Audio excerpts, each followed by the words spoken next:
The new Modus Super Series champion. Oh my word! It's another incredible moment tonight. Jeff Smith. It's match down. 5-star performance. Ball for big fish. It's Jack Drayton!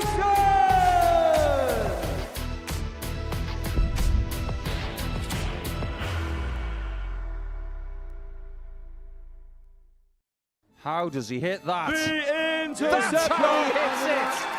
And Jensen Walker is a Super Series success story! It's the biggest win I've had yet, so without a doubt, you know, it's unbelievable. And just going through the process. Game shot. But it's Van Velzen, it's the Lion who roars.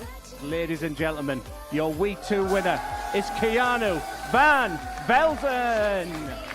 Sagansky, cometh the moment, cometh the hour.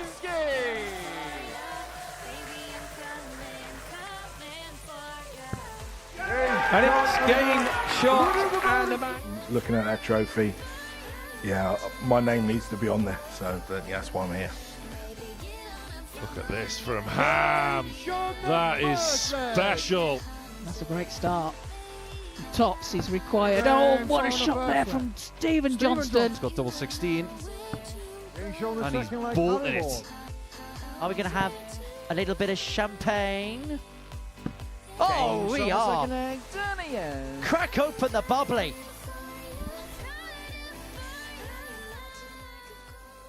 Well, we're halfway towards Champions Week here in Series 14, but it's fair to say this is a week of champions. 3 players that played in the previous Champions Week are all in action on this Monday morning here at the Live Lounge in Portsmouth. Hello, good morning. Welcome along to the action. On the week where the 2026 FIFA World Cup starts, we've got all the stars here at the Live Lounge in Portsmouth. There is certainly pride at stake and a cosmopolitan field of nations in action. It's the Welshman Derek Coulson who starts off favourite to win this Week 7, looking for an unprecedented 7th consecutive appearance at Champions Week. If he does so, it will mean that he would have been in the field for half of them that have been played here at the Modus Super Series. So it is a star-studded lineup on this Monday morning, and we've got the former world champion Scott Mitchell here with us in the studio. Scott, very well welcome to you once again. As we mentioned in the introduction, it's not a Champions Week, but it could be. Look, you've just seen that clip that we've just seen there, and it is a stacked week this week. Whoever goes through this week is going to be a welcome addition in Champions Week. There's no two ways about that. But will we be asking the question? It's going to be about a week of who's missed out. Well, Saturday night, David Evans booked his place through to Champions Week. He got the better of Rob Grundy in the final. Look, when he lost his tour card, I think a lot of people expected David to do some really good things here. Took him a fair few attempts, but now he's got the first one. He just can't stop winning here, can he? He's one of those that he's always been there and thereabouts in the last couple of years. The game that he has, he just struggled to get over the line at times. Now he started getting over the line. There's a bit of a change of lifestyle, taking on a pub. Maybe that's allowed him to have a bit more time to practice. I don't know. But whatever it is, we're seeing the better version of David Evans now. Well, this is how the Champions Week lineup looks as we head towards the halfway stage of the series. Michael Huntley and Neil Duff did it for the seniors in the first 2 weeks. Henry Coates and Archie Self, 2 young guns winning week 3 and 4 respectively. Whereas we've kind of got the middle hors d'oeuvre of experience in Ashley Coleman and David Evans in weeks 5 and 6. And whoever's going to join the lot in week 7, we get the expectation it's going to be a heavyweight name. Absolutely, and you can see with that there's a pattern emerging of the way that people are going through to finals, Mike. But yes, it's going to be a big name that goes through this week. And like I keep saying, it's going to be a welcome addition to Champions Week for sure. Well, let's rattle off the players then, and we've only got 5 minutes to do this build-up. Radek Sagansky, Derek Coulson, Keanu Van Velzen, they played at the last Champions Week. Jensen Walker's won a Champions Week here. Danny Ayres is in a provisional spot for the Worlds on the Challenge Tour of Merit. James Beaton could be playing in a World Championship or either the Lakeside or Ali Pally come the end of the year. And Harry Ward, he recently made a semi-final on the PDC Pro Tour. Exactly right.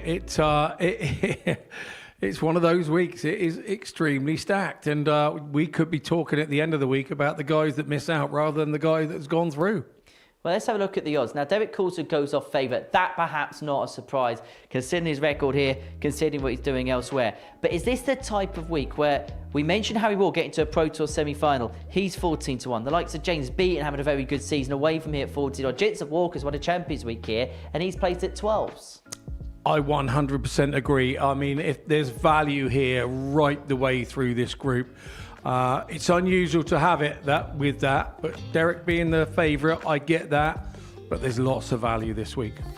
And it feels like the type of week where the each-way market might be the one to look at if you're going to have a flutter. I think so. I think we could have a surprise winner this week. Right, it is 18+, and it is gambleaware.org if you're going to have a flutter on the Super Series on this Monday morning. Right, let's get into the action, and we're going to kick things off on this Monday morning by seeing Derek Coulson in action. He takes on Radek Sagansky. Now, the last time these two met, it was at Champions Night, and it was Sagansky the Pole who won on that particular occasion. As for DC, he's looking to make it through to an unprecedented 7th consecutive Champions Week. It would have meant he played in half of them played here. Let's hear then from the Welshman, who's currently second on the Challenge Tour de Mer and chasing a World Championship debut come the end of the year. Derek, back down again here in sunny Portsmouth. You must come in here and come into this arena with a smile beaming from ear to ear. Yeah, always happy to be back. Great to be back again, and hopefully another good week. It's going to be tough, though. It is another tough week. Actually, to a certain extent, this must feel like a Champions Week because 3 of the 6 players in here have been in a Champions Week previous. Yeah, I mean, as soon as I saw the lineup, I thought it feels like a Champions Week already. And I've not done so well in those, so... but hopefully I'll get my game on this week. Does that fine-tune you a little bit because you know you've got to be at the beat of the bang? Yeah, absolutely. You know, there's no gimmies out there this week, not even just today. The whole week, there's no gimmies. You have to play well. Let's talk yourself in 2026 because you took that plunge at Q School. You're having a very good season on the Challenge Tour. It's meant you've had Pro Tour callers. You've taken to that like duck to water. It must be a real whirlwind the last few months, hasn't it? It's been amazing. Absolutely loving it. Yeah, the Challenge Tour's been great. Tough, very tough. But to get the call-ups on the Pro Tour's been amazing. Absolutely loved it. The competition is incredible. You know you've got to play well. You know, if you don't play well, you just lose. But I've loved it so far. It's a little bit different now because when you were here, I suppose, yes, there was that will to win, but you were free-rolling a little bit, where now because of what you're doing on the Challenge Tour, the fact you've done well at Pro Tour events as well, there's something to chase come the end of the season. Absolutely. There's a lot to chase. The rest of this year, there's loads to chase. More Pro Tours, 2 big weekends on the Challenge Tour. Obviously come in here and hopefully win another week and hopefully pick up a series title. And then obviously the target at the end of the year is the World Championships. Right, wish you all the best in those days. Wish you all the very best today. Derek, good luck. Thank you. Well, whenever Derek Coulson walks into this building in what is now really a qualifying week for him, there's an expectation that comes Saturday night he is going to lift the trophy. However, the last time he took on the pole, Radek Sagansky, he found himself on the wrong end of the scoreline, the 46-year-old from Cork, but representing Poland, taking on Coulson in the opening match, just like the last time they played, which was at Champions Week finals night. Coulson would win that game by 4-2. And for them, it was a night of disappointment. For Coulson, he would lose out in the group stages. For Sagansky, he lost out in the semi-finals by 4-1 against the man who would go on to win the title, Jack Drayton. In the middle on this Monday morning, Anton Mays is going to be in charge of proceedings. Ready and waiting to get Monday's action underway here at the Live Lounge in Portsmouth. For Derek Coulson, when he said he was going to play at Q School, a lot of people expected him to straight away get his tour card right at the beat of the bang. That didn't quite happen, but he is certainly taken to the secondary tour as well. Second on the Challenge Tour de Mer to the midway point of the season, provisionally in a place at the World Championship there, but could also qualify for the World Championship via the Pro Tour order of merit. Midway through the season, he finds himself £3,000 off the last qualifying spot. Thomas Lovely in position 40. Finds himself ahead of the likes of Cam Crabtree, Bradley Brooks, Wesley Plazier and Marvin Van Velzen and Scott Williams on the one-year Pro Tour list. It's been a very productive campaign for Derek Coulson, but he's now back on rather familiar territory here, Scott Mitchell. Yeah, thanks, Henry. Yeah, he definitely is. For me, 100. he's one of those that's been a late bloomer to darts, but he's still bloomed. That's the point of it. And I think he's really enjoying life at the minute. He's really enjoying all the aspects, juggling it all as well, as we've said and we've discussed in the commentary box here, while still working. Is not the easiest thing to do. I can tell you that from experience.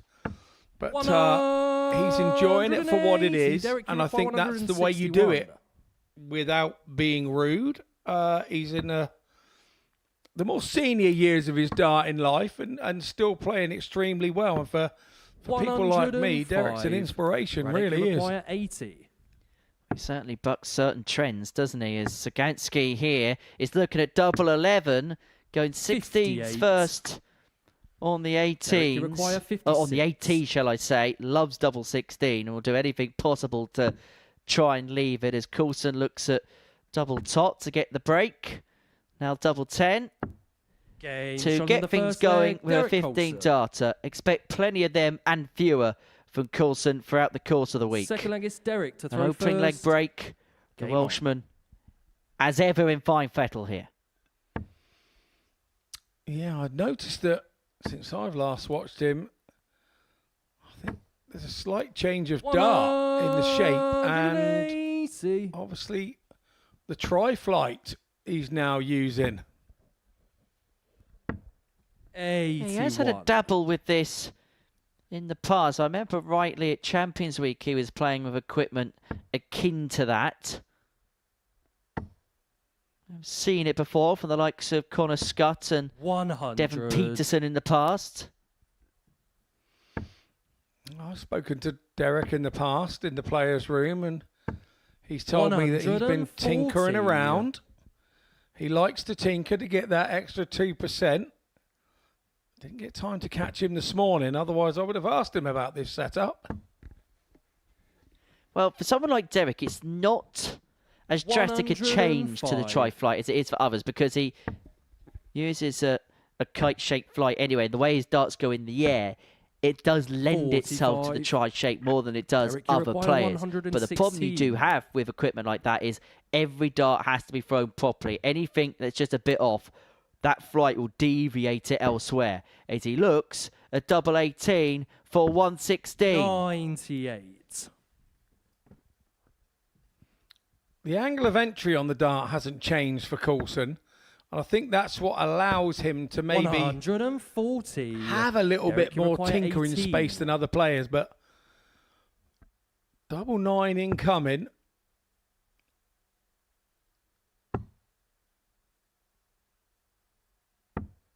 And that was a big deflection, even though 95. He does have just the 3 protruding flights. He had a dart to win the first leg, and he only needed one dart to win the second leg, Radek Sagansky, to get the break back and to level this contest up at 1 apiece. Third leg is Radek to throw first. So Radek, first year. Game on. Off tour, lost his privileges at the end of 2025. Up until the last couple of weekends on the Challenge Tour. 41. This was his best result of the season, getting through to the semi-finals of Champions League. Has made a final on the Challenge Tour in 2026. That came in Challenge Tour 10, where he lost to Nathan Potter in the final by 5 legs to 1, but did beat a couple of players that may well be adversaries this week en route to that final. Got the better of Harry Ward in the quarterfinals by 5 legs to 4, and then got the better of Jensen Walker in the last 32 by 5 legs to 2. Got to the quarterfinals of the last Challenge Tour event, where Danny Ayres exacted some revenge in the last day, winning 100. By 5 legs to 3 in that particular encounter. But he's one of those players I always look at and think, barometer. And I'll tell you as to 100. why. Because you look at his average for the last 12 months, 87 stone dead. Checkout percentage, 37%. First 9, 94.5 for the season. He basically plays the 140. sport at the absolute par for the course level. Agreed. Absolutely agreed. 100. He's one of those no-fuss players that does exactly what it says on the tin.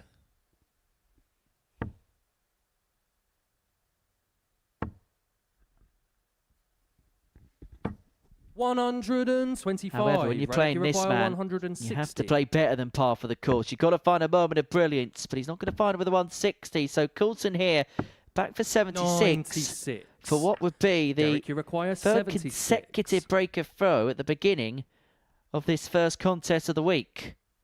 It's going to have to be 25 and ball now. And that's a perfect guide for the Benjamin Button. 51. Radek, you require Quite 64. to be on this occasion.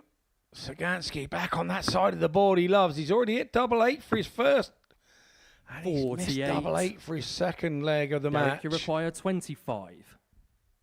Coulson to tidy then. 9 for double 8 himself now. Nicely Game done the again third by leg, Coulson. Derek Coulson. It's what you come to expect from him, isn't it? Particularly in this building. Fourth leg, it's Derek to throw first. Well, I mentioned Game it on. in the opening prelude in the studio that for Derek Coulson, these have almost become qualifying weeks to get himself to Champions Week. It's almost expected now 100. that he's going to be playing at Champions Week time in time out, just because of his previous record here. Agreed. 100. Agreed, and that's why he's red hot favourite for the week. But I know when you get a position to get a target on your back, lots of people aim for it when you get a target on your back. It's not just one 100. or two of your rivals. They're always going to be there aiming for you. It goes right down the card. And that's the problem that he has for this week. 43. Does Derek think about that? While you're not thinking about it, it's because your game is in a really good place and you know you're confident that you can take anybody on and you can go toe-to-toe. It's when that game starts to drop off and you have a little bit of doubt, 100. that's when you start to realise there's a target on your back, and you feel that target on your back then, which when you're playing great, you don't feel it. 43. Well, we'll go through the field of players in a few moments' time and tell you how Derek Coulson is still 2-1 favourite. And that feels very short odds when you look at the field for the week. 97. But that's just off a base of what he's achieved here and elsewhere. Tried to pick off the bull with the last start to leave himself on 96. Was unable to do so. 99. Return for 104. He's got options here, but he's 104. also got 6 starts from this point to get the break in to open up a 2-leg gap in this contest. But he's got a dart here to get it done in 3.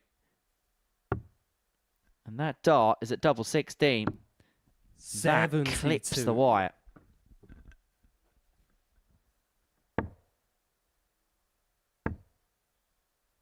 And he's going to be under pressure here, Coulson. Next time he comes Derek, back you to the require ball, that 32. 140 leaves Sagansky on a 2-darter. Is it going to be a 2-darter he gets a look at? Knows the Game shot on answer. the fourth leg. Because Derek Coulson Coulson. eventually pins the double 16 to move himself 3-1 to the goods. Fifth leg, it's Radek to throw first. Game on. But this is the CV, Scott, of the players that are playing this week. 60. Derek Coulson is no introduction.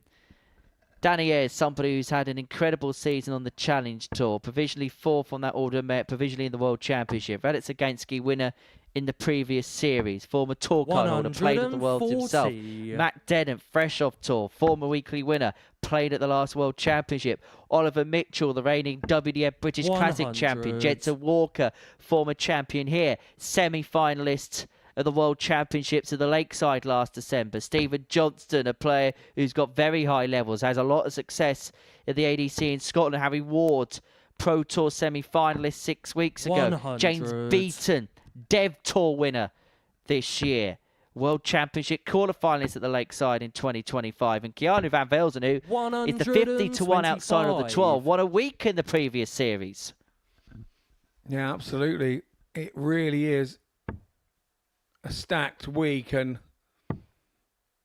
winning these titles, no matter which one it is, you know how to win the big games, because those are really nerve-wracking moments when you start winning titles. And the more of them you win, the more you get used to it. And before you know it, you're Derek Coulson. There's a saying in sport, isn't there? Winning breeds winning. And at the Live Lounge, there's probably no greater example of it than Derek Coulson. But Sagansky only knows a winning feeling in weekly terms here. But he may not get a win in his opener. He's bust the 76. Coulson back for 106 to get the week off to a winning start. Treble 18 then. Could use the ball. That's slightly blocked towards the 18, although he starts sitting flat. Did use the ball, and it's a bit of a nonsense of a visit for Coulson in his standards. And so it's just the one dart, a double top, to keep himself in the contest. On the fifth leg. But one dart was all he needed. Into the top corner, back to 3-2. And he forces Coulson to serve this match out. Game on. Well, one dart in hand, Radek Sagansky isn't too bad in this game. But when he's had 2 or 3, there have been problems for the pole. The problem he has here is that Coulson is on throw. And you've got to have double treble visits on your first 2 of 3 visits, really, to trouble him. And that's when he's on a bad day. And this is what we're talking about. 140 for Coulson. Sagansky needs another one of those to stay in touch. 140. Gets one with the last dart. This is becoming interesting. Game 1 of week 7 of Series 14 here of Group A could be setting the tone. Well, perhaps unsurprisingly, a statement start for Derek Coulson. 51 left after 9, could wrap it up in 11 darts. May be forced to wrap it up in 4 visits because Sagansky piles in his second max of the match. But this to bring it to a close. Double 16 for Derek Coulson. And a 4-2 win to kick off his week. And he wraps it up with a 12-dart leg. A statement start, perhaps as expected from DC, who is looking for a 7th consecutive to a winning start, averaging 96.5, 4 from 12 on the doubles. A business-like display. He gets the better of Radek Sagansky by 4 legs to 2.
Welcome back to the Modus Super Series. Before the break, Derek Coulson got his weekly campaign off to a winning start, getting the better of Radek Sagansky by 4-2, averaging 96.5, 4 from 12 in terms of his finishing in that contest. Next up for us, we're going to see Keanu Van Velzen and Jensen Walker go head-to-head. Two young prodigies going toe-to-toe here on the South Coast. Walker, of course, a former series champion here, whilst Keanu Van Velzen won his first weekly title in his previous series. The 23-year-old from Maasdijk, the brother of former series winner Marvin Van Velzen, taking on Walker, the 19-year-old from Coventry, winner of Series 10. That back in April last year, where he got the better of Sam Spivey in the final.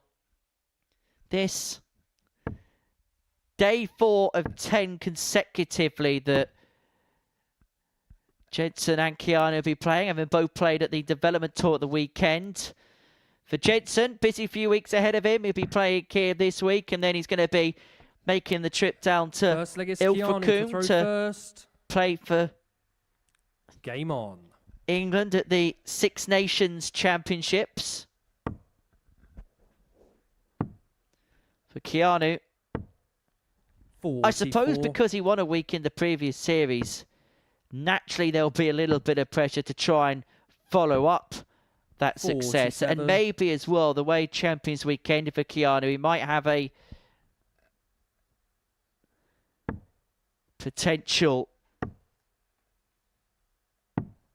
say, he might have 42. some things to sort out, because he played 8, lost 8 in that particular Champions Week Group B, so I'm sure retribution will be on his mind as Jensen Walker finds the first 180 of this contest. Saw 3 of in the previous game between Sagansky and Coulson. And the first max is very quickly followed by the second.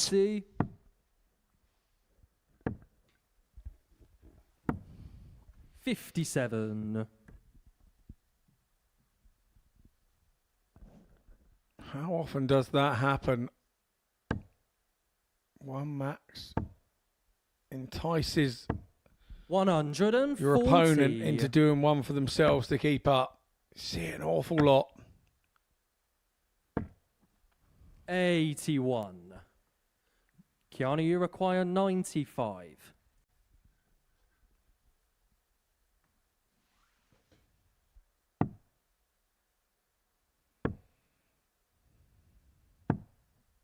$29. Jensen, you require 136. So 136 here for Walker, another one of them unable to muster. So Van Velzen will be back for the 66 to hang on to his throw in this opening leg. You require 66.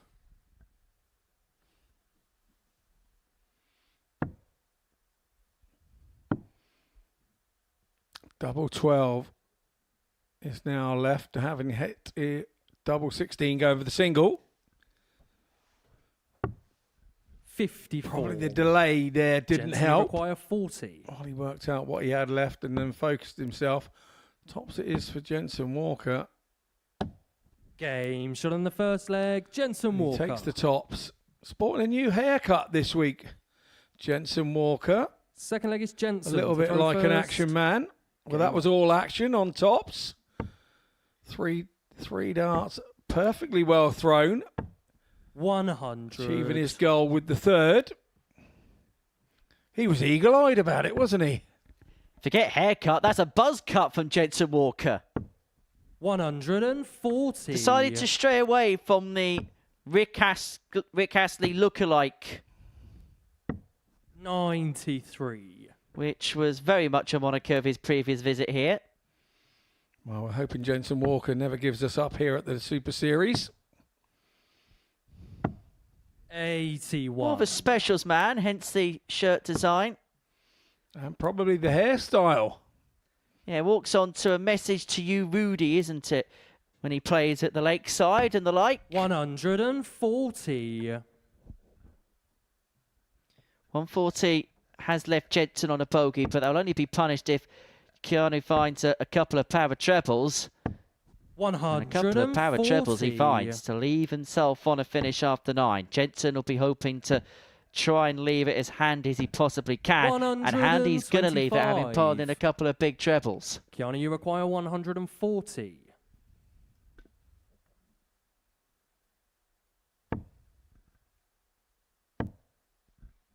Well, the 140 isn't going to go for Van Velzen, so Walker Jensen, back for 43 to back the break of the previous leg up with a hold here. Double 16 found, 14 data, 2-0 to the Interceptor.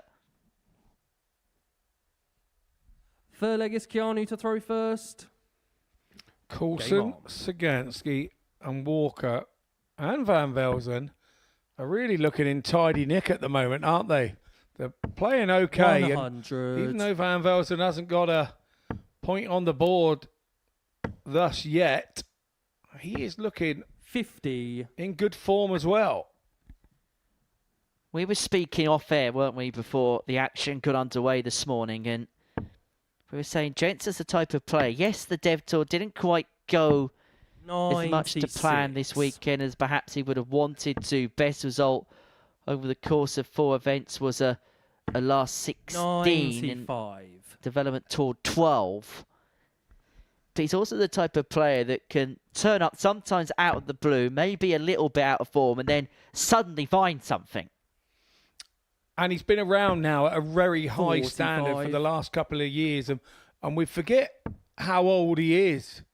You know, he is not... He has a very 100. wise head on young shoulders, this fella.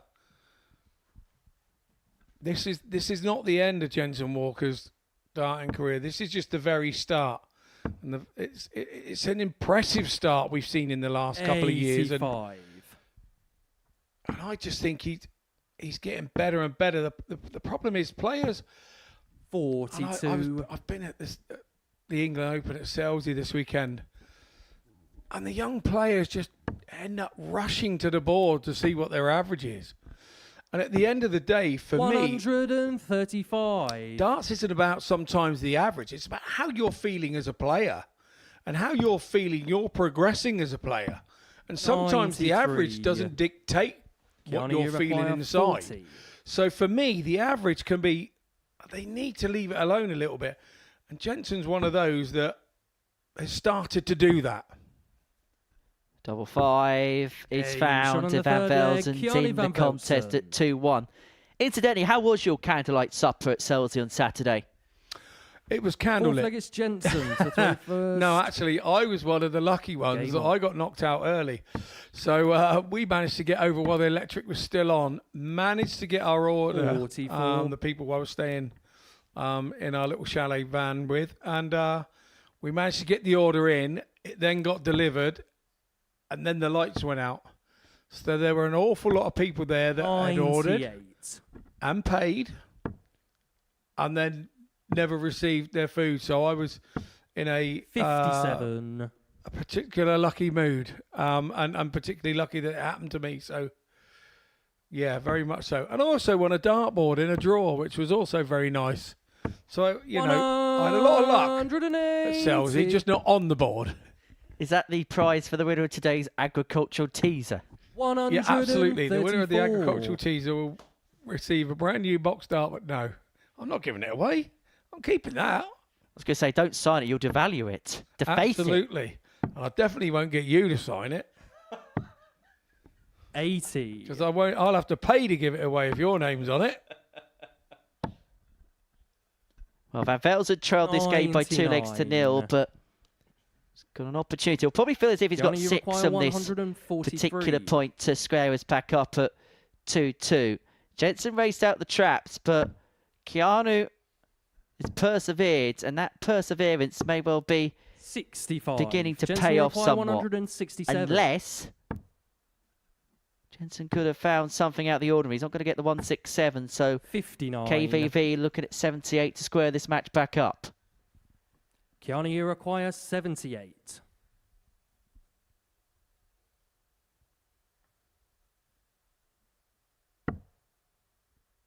$20 for top. Oh, he's missed the big number. 38. And he might pay Jensen, a very hefty price for it. Yeah, thinking about the double, wasn't he, first? And Jensen double 16. 76. He's disappointed he's missed it. Only because it's an opportunity for Keanu, Van you Velzen require to go 40. 2-2 and level it up. Tops incoming. Tops Game shot goes on the as well. fourth leg. Keanu Van Velzen. Nicely done from Van Velzen. Not seen his routine yet where he adjusts his Fifth leg trainers is every Keanu throw. to throw first. Game on. But he still has his routines coming into the board. I just wonder whether Keanu, now he's back level, maybe just bring the pace down a little bit, because I get the sense both players are just beginning to run round in circles a little bit. Yeah, I played the young 13-year-old sensation that's Jensen Walker this weekend, and I found myself speeding up. Can you believe that?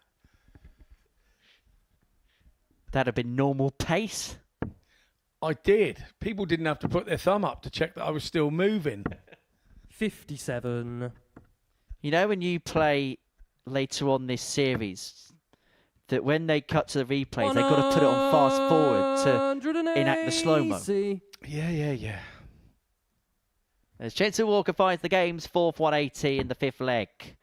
Van Velzen needs 2 trebles, leaving himself a finish. Not going to get. 41. So Walker, having led 2-0, pegged back level, has 6 on this point to put himself back in front and to get a break, could just see him vote for the match in the next. Yeah, good stuff from Jensen Walker there. What you can say about Van Velzen coming from 2-0 down, getting it back to 2-2, has woken Jensen up, and Jensen, you require 50. give him a shot in the arm, hasn't he? 18 for double 16. Shot in the fifth leg. Double 16 Jensen he Walker. absolutely loves. Much more positive visit, that one from Walker. And yeah, fair play from Van Velzen. Sixth leg is Jensen to throw first. Game on.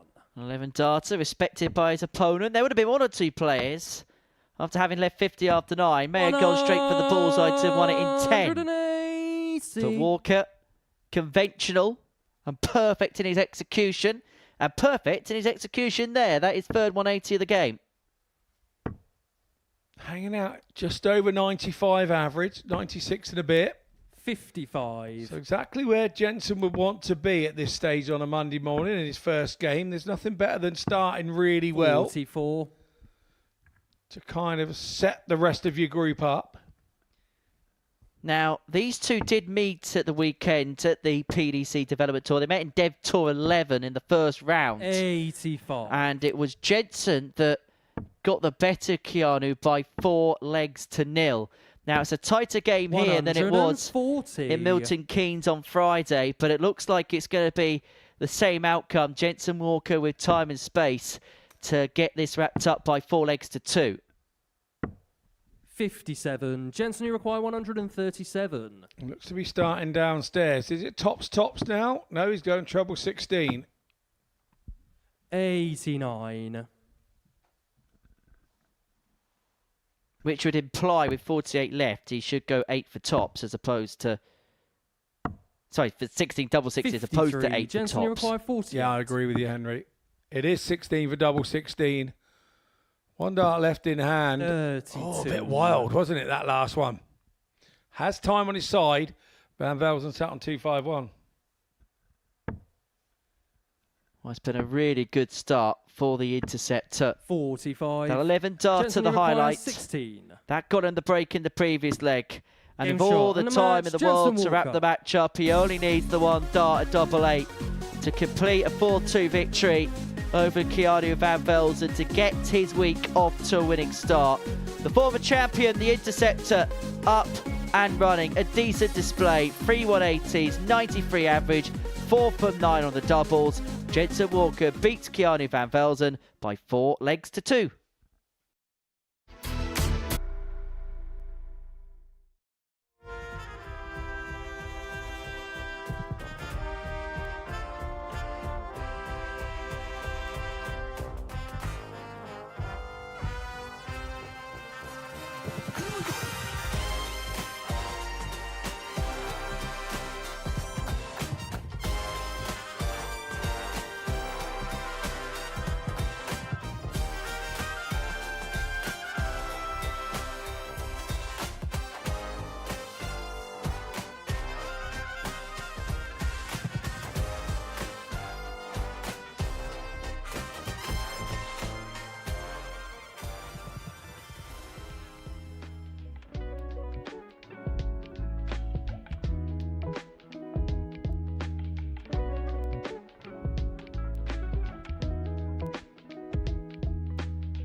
Welcome back to the Modus Super Series, where before the break we saw Jensen Walker get his weekly campaign off to a winning start, getting the better of Keanu Van Velzen by 4 legs to 2. Next up for us, we're going to see Conor McCaughrean and Ricardo Ham get their weekly campaigns underway. McCaughrean, the 34-year-old from Antrim in Northern Ireland, his second weekly appearance here. Ricardo Ham back here for a third time. The 42-year-old from Rotterdam in the Netherlands is hoping to make it through to Saturday night. Whereas the last time we saw him here was at the ADC Global Championship back in December, where he would miss out on a place in the final stages of that tournament. Last year's tournament was played over a group stage format, a 2-group stage format.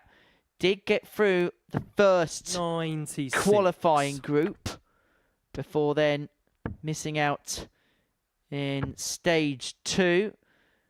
Wasn't too far off the pace, but lost his first 2 games to Jimmy Bristow and Gary Stone respectively. And despite winning his last 3, the damage was very much done early on in proceedings. That was in the group phases where it was groups of 4 players. You had to play each other twice in a session, and only the group winner progressed through to the quarterfinals. We know what he can do because he's shown it here in the past. Whereas Colin, last time he was here, there was some decent stuff being played by the Northern Irishman. Yeah, there was. I think actually I played in the same week that he was here, I believe.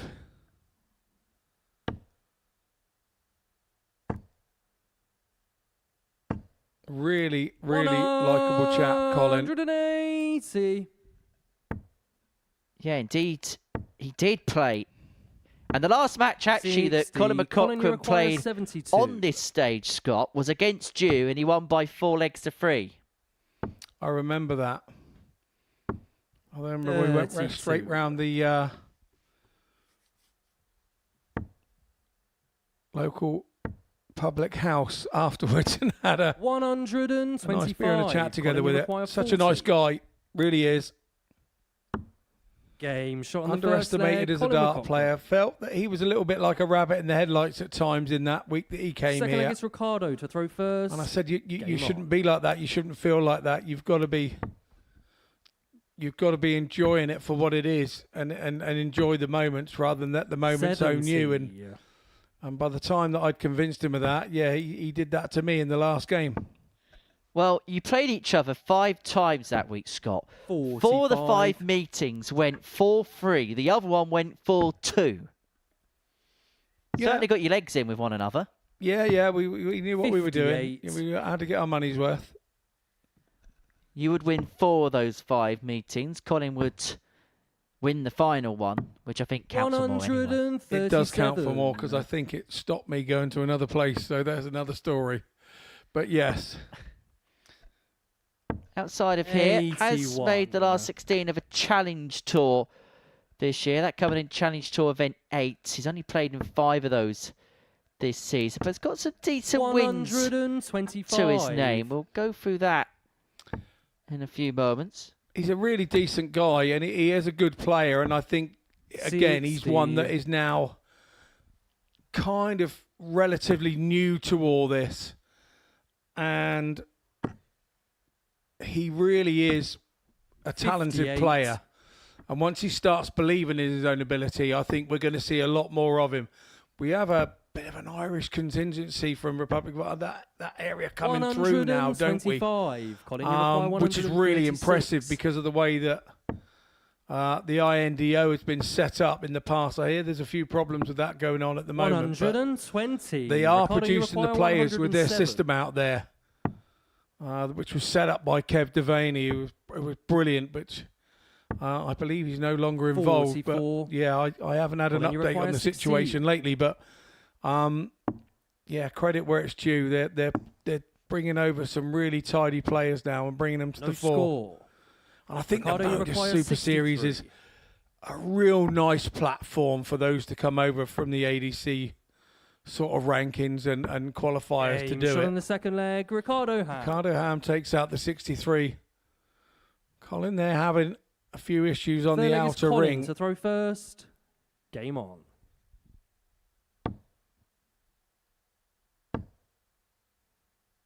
But he's got to say to himself, it wasn't on throw. 125. It went where it was supposed to go in the end. So don't worry too much. 85. Well, he's got some decent scalps to his name. 87. Does Colin. In terms of players he's beaten this year, he's got the better of Raditz Zaganski in a Challenge 95. Tour game. He's beaten Patrick Decker, Graham Hall, Johan Brouwer, Scott Taylor.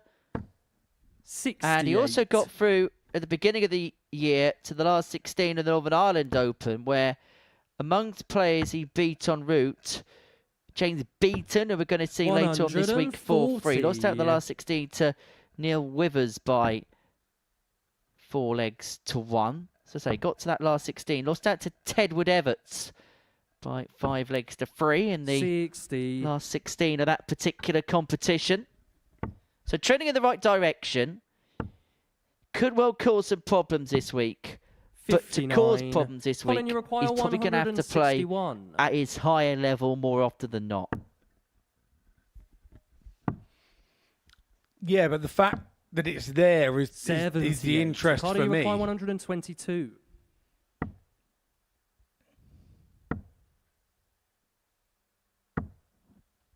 54. Colin, you require 83.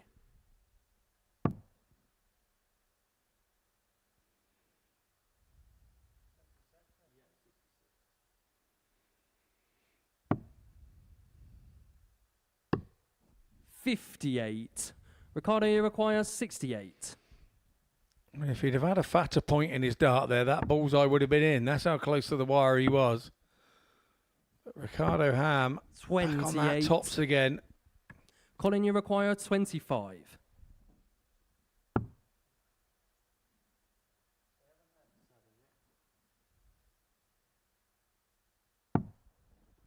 2-2. Just high. 23. And so Ricardo Ham here Ricardo, has you a break require opportunity. 40. Looking at double top to put himself 2-1 to the good. Game Ultra shot on the third efficient leg. Ricardo Ham. from Ricardo. For Colin, he's not going to be playing at the Six Nations next week. It's a new look Fourth leg is Northern Ricardo Ireland to throw team first. for that. Gary Game Surgener, Ricky Dunlop, Darryl Loughty, Dean Fitch and Mark Yeat to represent the men, with Julie Leahy, Kaylee O'Neill and 85. Tammy Jo Grafton representing the women in that competition down at the North Devon resort in Ilfracombe. 45.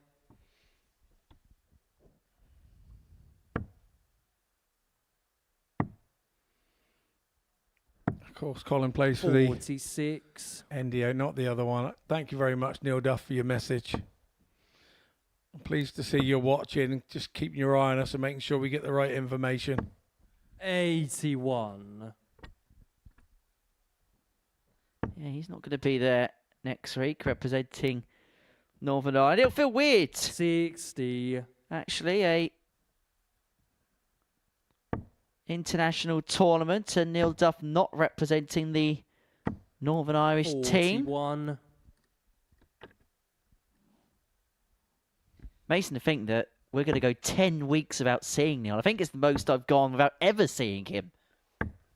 Hope you're well, pal. 60. I'll see you in July after you come back from Vegas. We'll all see you in July when you come back from Vegas. Who knows? Maybe as a World Masters 99. champion. Hey, you and him could be the World Masters final in July, Scotty. Probably more likely to be him than me, but yes, I would say there's a very good 140. chance. Playing well at the minute. Nothing He against, is. nothing against you, Neil, but if they're going to meet in a final, it's probably going to be the plate. Ha 45. So more Ricardo, against me than require yeah. Thank you very much for that, 110. Henry. See that bus? Exactly. It'll be on top of you if you don't watch it. 54. Don't make me come over there and sit on your lap.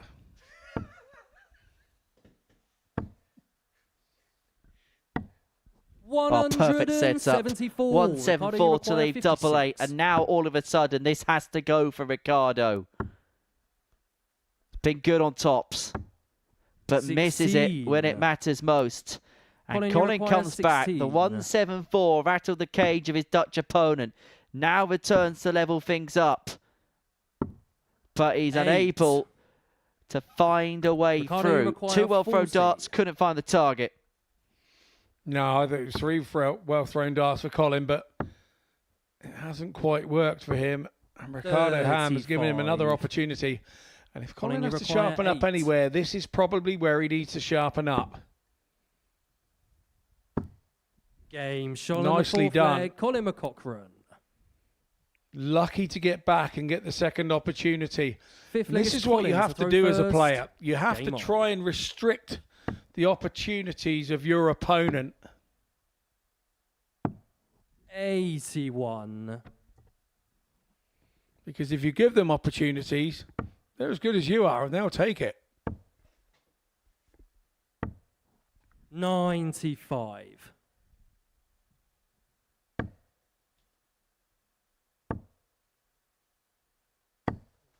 30.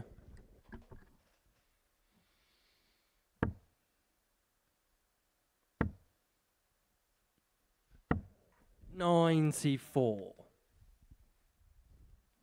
I wonder for Ricardo, now he's been here a few times, he's got a taste for it, he knows what it's all about, he knows the ins and outs 100. of this particular competition. Will he feel as if now is the time where he'll feel as if he should be beginning to kick on, make it through the Saturdays and make further inroads in the week? Yeah, I think that's a fair assumption. 60. It's a fair assumption.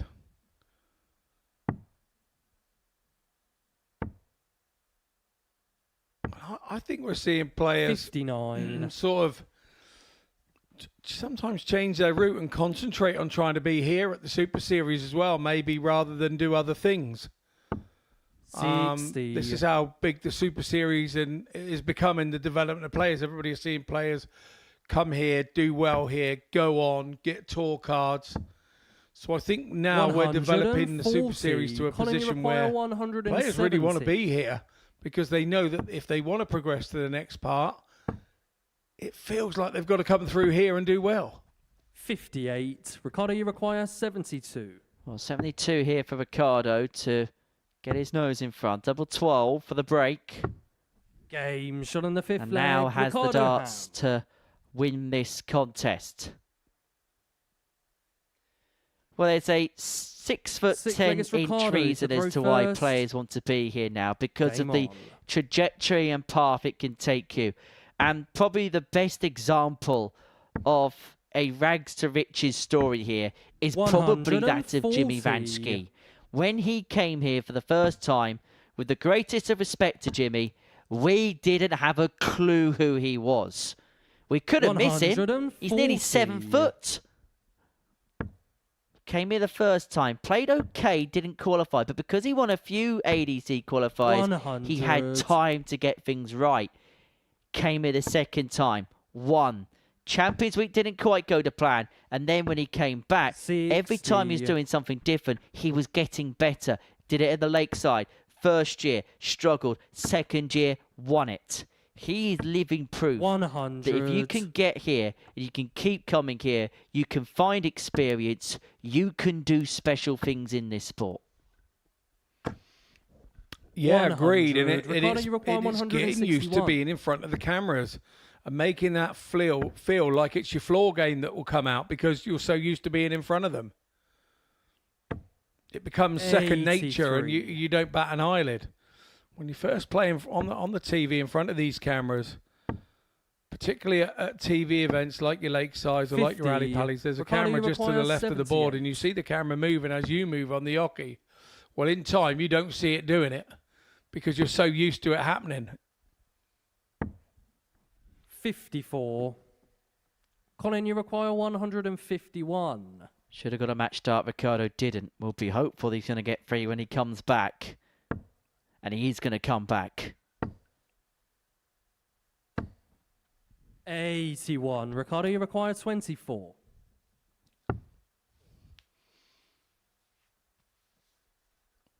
He's relaxed on the double 12, but he's relaxed so much that he didn't remember to throw it.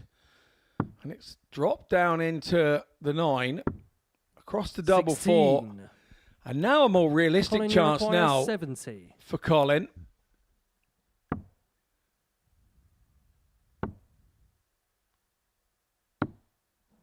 And again, he's on the 38. wire. He hasn't Ricardo, been a you million require miles 8. away from the doubles, but he hasn't been in them. And he Game offers shot. And the match, opportunities like Ricardo that. Ham. And Ricardo Ham, with all his experience, is not going to turn those down. He hits it to take a 4-2 win. The Dutchman from Rotterdam opens up with a win. He won't be too worried about the average. He won't be too worried about any of that. All he'll want is his 2 points on the board. We return after the break with Derek Coulson and Keanu Van Velzen.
Welcome back to the Modus Super Series, where so far a pattern is emerging. All three games have gone 4-2 against the Darts at the beginning of this Monday morning session. Wins for that man of your picture, Derek Coulson, Jensen Walker, and before the break, Ricardo Ham getting the better of Colin McCaughrean by that particular scoreline. So Derek Coulson looking to make it 2 from 2. Keanu Van Velzen looking to get himself off the mark for the week. He lost out by that 4-2 scoreline against Jensen Walker in game 2 of the session. Averaged just a shade underneath 82. 2 from 5 in terms of his finishing. Was 2-0 down in the match before levelling things back up at 2 apiece. Jensen then found a 11 darter for the break to make it 3 legs to 2 and was just never able to recover. But against Derek Coulson, you've got a ultra-reliant competitor in your way. Average of 96.43, 4 from 12 on his doubles en route to his winning 6 against Radek Sagansky. And just delving through some numbers, Scott, during the commercial break.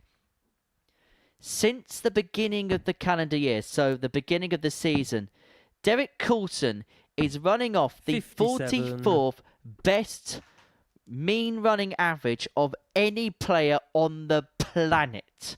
92.05, his running average for the season so far. 44 out of 55. Any player that's playing in anything.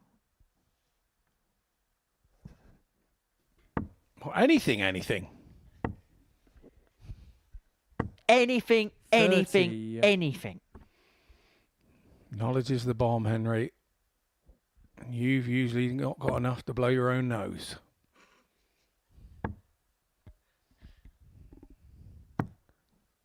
To put it into context, it's perhaps not a surprise who tops the list of highest running average in that time. Certain Luke Little. Him and Luke Humphries are both averaged 101 for the season so far. Derek, you require 164. I've seen on social media with the World Cup coming up that they're not practicing very well together. I've read, or is this all hype? Oh, it's the bullseye. But the Welsh Wizard isn't going to pin a big one. I'll tell you what, if you're looking for an each-way fancy, Poland are probably the team to look at. Krzysztof Ratajski back in form again. And Sebastian Białecki, I think we've learned this weekend, might be developed.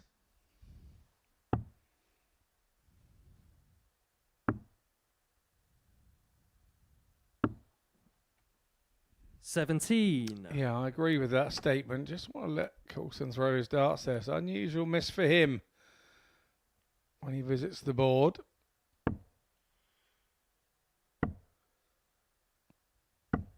$128. Derek, you require 8. Double 4. Game shot on the first leg. Derek Coulson. Second leg is Keanu to throw first. Game on.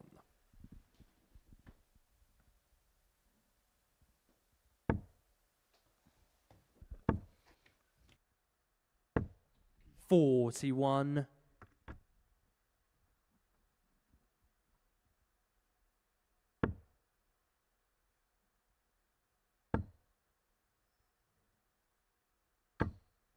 $140.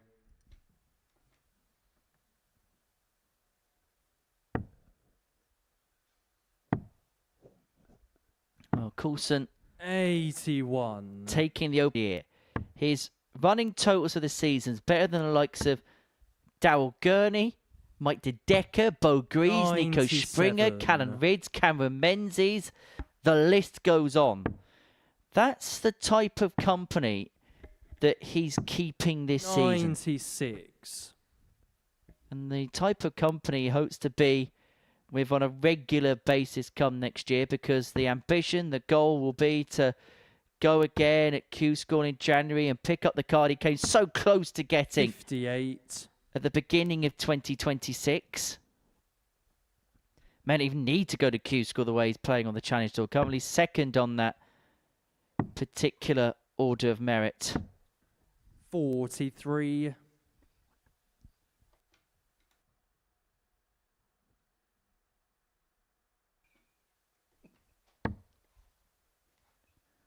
So 6 and 206 here for Coulson to get the break and open up a 100. two-leg lead in the contest.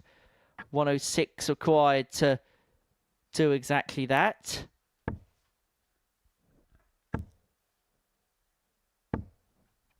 $140. Derek, you require 106. 106 is what he's looking at to double up the advantage. Double top for DT. Yay, No shot on the mistake second leg. whatsoever. Derek Coulson. The first of what should be many ton toppers Third leg is Derek to throw first. for Derek Coulson this week. Game on. 2-0 to the good.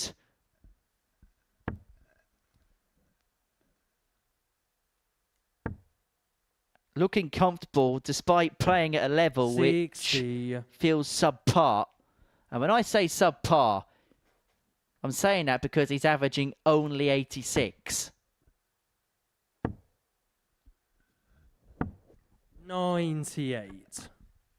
And he is a player that typifies that adage of playing better when playing better players. We know how good he is, but the jump in numbers when he plays on the Pro Tour 100. is quite scary. I'm just having a look at some of the averages, and there's a lot of ones at the start, i.e. ton plus averages. Beat Willie O'Connor 6-3, averaging 103 in Players' Championship 13. Beat Mervyn King 6-5, averaging 103.33 in Players' Championship 15. That's where he got to the last 16, lost out in a last leg decider against Josh Rock, averaged 104.67 and a 6-1 win over Seb Białecki. There was one Pro Tour where, when he got to the last 32, was just playing at an innate level, 5-9 and a 6-1 win. Beat Nico Springer by the same scoreline in the last 64, averaging 98.39, and then the last 32. He lost 6-1 to Ryan Searle, but lost 6-1 to Ryan Searle, averaging 101.32.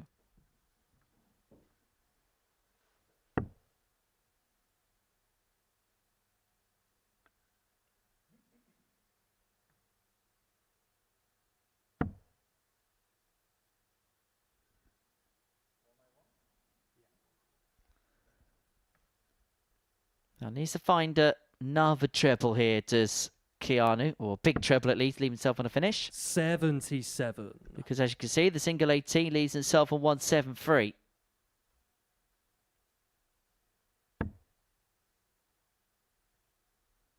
And so it gives Coulson time and space to open up 57. a three-leg advantage in the game.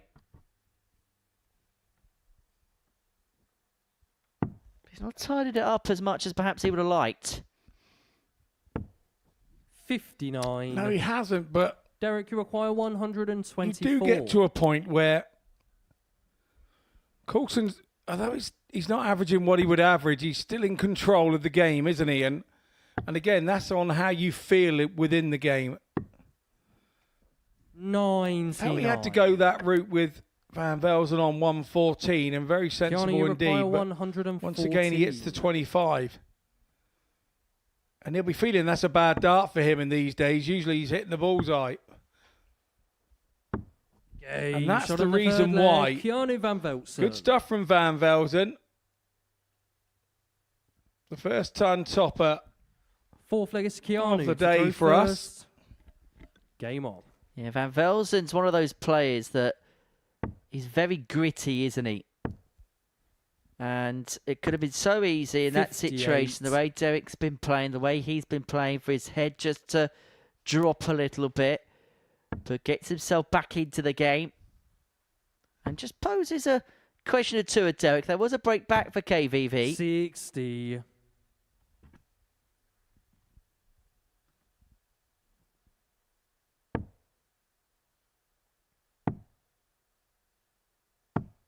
$96.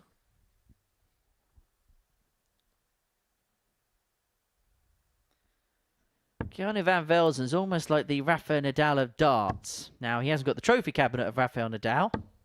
However, 60. he's very close to him in terms of the intricacies. Watch him every single time he comes back from the board. He'll head back to the drinks table, and then he will dab his right 93. shoe. I don't know why. No idea why. But there's a process between every throw.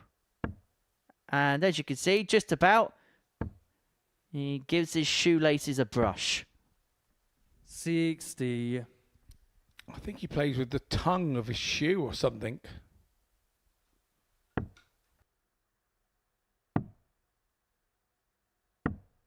57. Here we are. The dab of the tongue.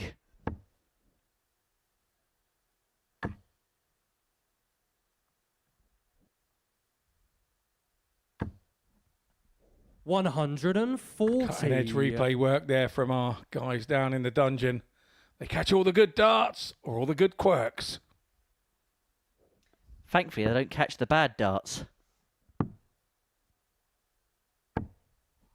59. Now, he's a bit of a fidgeter across the Oki, Keanu. Now, his starting position can sometimes be in different places, which maybe sometimes is a little bit to his detriment, and maybe sometimes the reason why we may not see the type of 100. consistency that perhaps we want from Keanu, him. you require 138.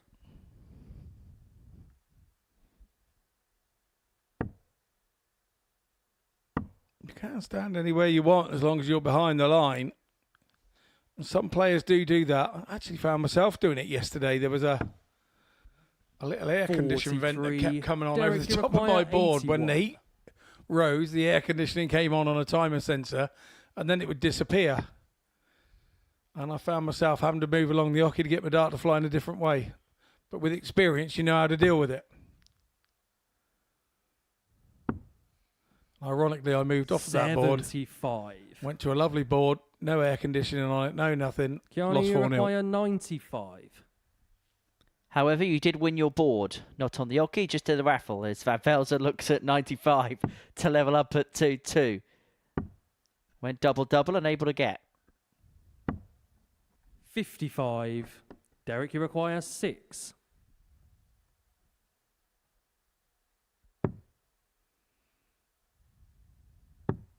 Game shot on the fourth leg. Derek Coulson. Done by a man totally in control of his game. Fifth leg is and Derek. feeling to good throw about first. it. Those sorts of Game on. doubles don't go. Didn't panic. Didn't worry too much about it. Double 3 is probably everybody's worst double. And I know I've said that. My social media will be full up with 81. people going, no, I love it. But yeah, Richard Ashdown would have tweeted it straight away. 180. Well, third 180 of the day for KVV. First of this particular contest. 60.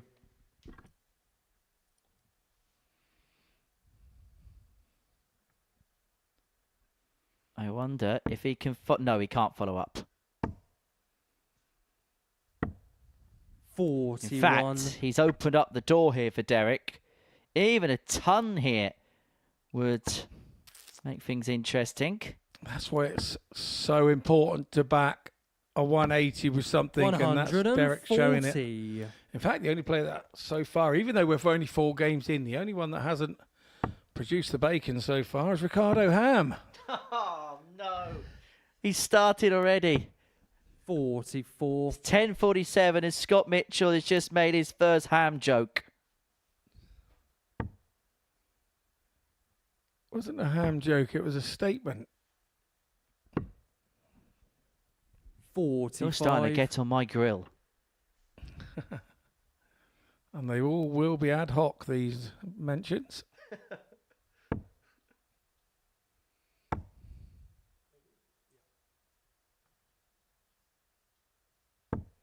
100. Well, Van Velsen's left himself on 136. Coulson hoping to leave himself on something to get this game wrapped up should he come back. He'll expect to come back. Even with Van 95. Velsen having taken out the Keanu, you require 114, sorry, 136. in this game. Well, it's not going to go now for Van Velsen.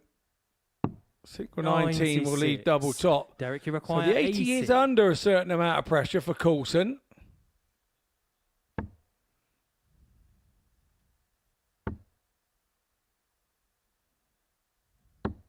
Game shot. And Pressure's the for match, tyres. Derek Coulson.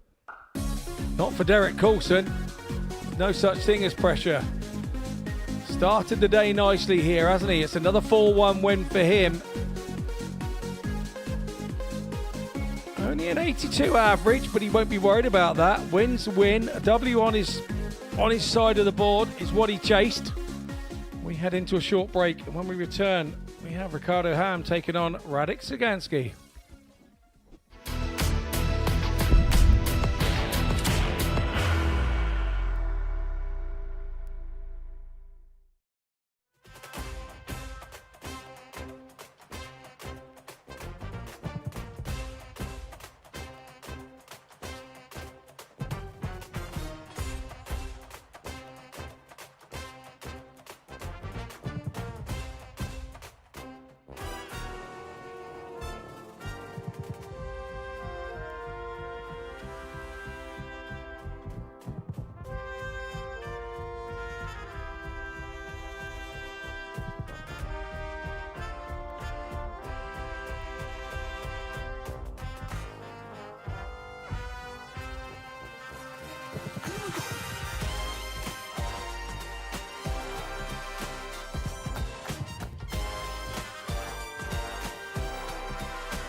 Welcome back to the Modus Super Series. Before the break, Derek Coulson got his second win of the day, a 4-1 success over Keanu Van Velzen. Game 5 is a meeting between Radek Sagansky and Ricardo Ham, a meeting between Poland and the Netherlands. And for Ricardo, he's looking to double up his win tally for the day, having got the better of Colin McCochran by 4-2 in game 3 of the session. Whilst for Radek Sagansky, played some decent stuff. He averaged 94.5 but missed 5 darts and a double. First leg is Ricardo to throw first. 4-2 defeat to Derek Coulson, his opener. Coulson, the man that Ricardo Ham is looking to join on 4 points in the Group 56. A table. However, Radek must be thinking, look, if I play like that, sharpen up maybe a little bit on the outer ring, I should be able to rattle off a fair few wins between now and the end of the day. 100. It was the odd miss here and there. One in hand. He was actually okay. But when 60. He had a visit or a couple of darts worth of efforts. That was where there was one or two sticking points against 100. DC.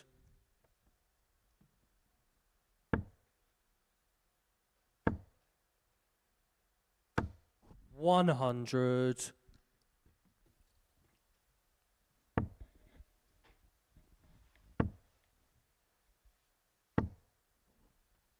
100.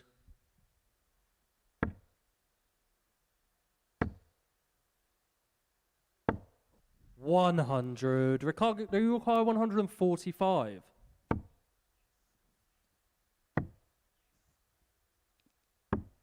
105. Radek, you require 101. Chance of a ton topper there for Ham. And now double 16 for Sagansky. We know he races 85. across to that side of the board. Ricardo, you require 40. No matter what way he can get there, backing himself with one dart all the time. Ricardo Ham here with one dart left. Drags it into the 15. 35. Radek, you require 16. So opportunity gone for this first one Game for shot Ham. on the And there first we go. leg. That's Radek why Sagansky. Sagansky heads to that side of the board. Absolutely loves it. Second leg is Radek to throw first. Game on.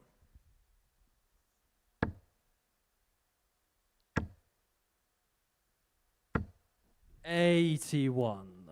Sagansky with the break to give himself a one-leg lead in this contest. 57.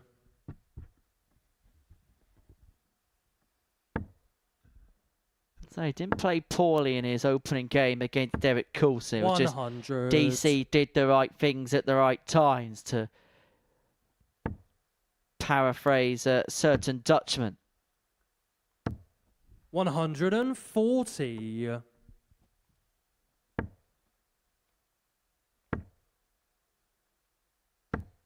60.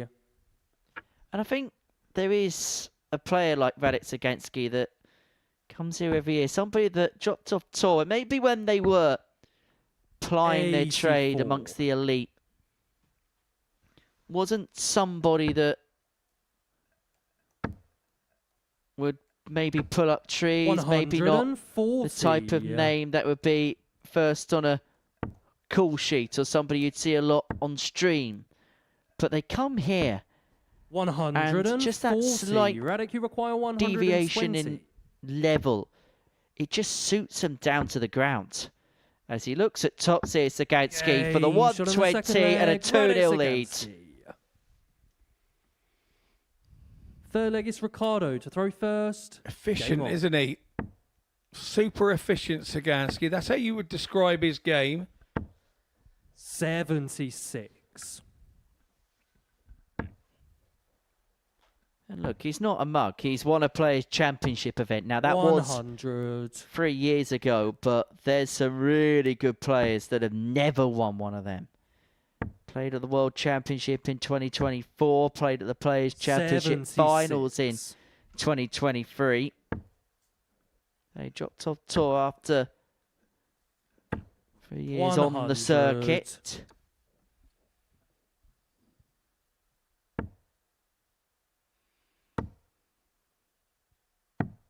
$137.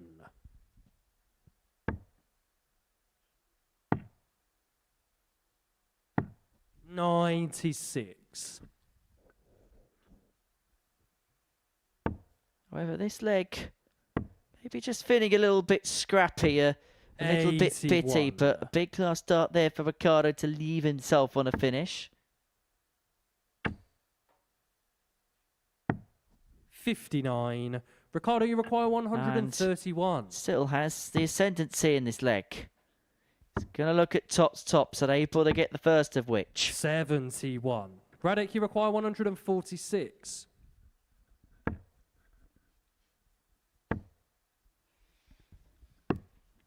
105. Ricardo, you require 60. Game shot on the third leg. Ricardo Ham. Well, Ham pins the tops to get Fourth himself leg back is Radek into the to throw game at first. 2-1. Now Game on. posing the question of Radek Sagansky. 60. Who again playing to a similar level as to the one that he was ascertaining in his game against Derek Coulson. 140. Both players averaging 93 in this contest.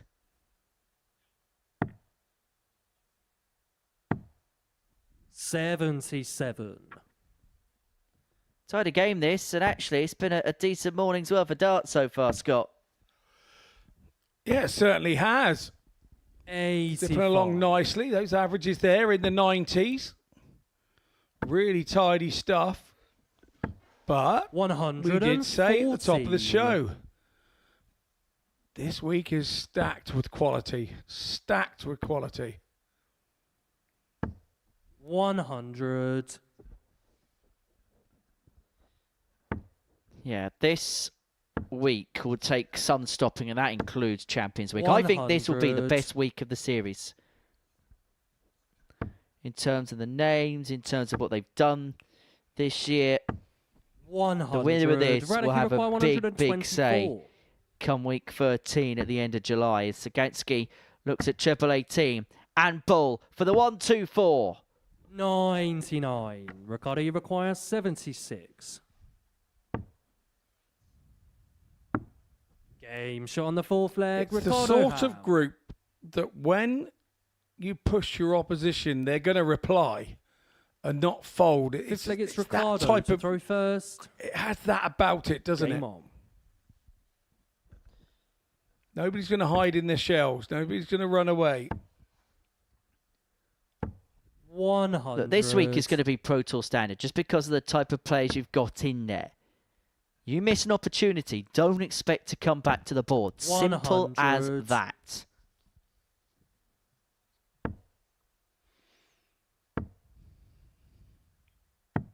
$99.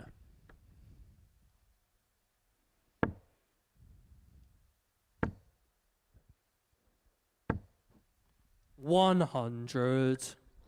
I actually hate the saying there's no easy games because by and large when people say it, it's not actually true. 44. But this week, there's not a walkover. Not anywhere. 100. Agree with that.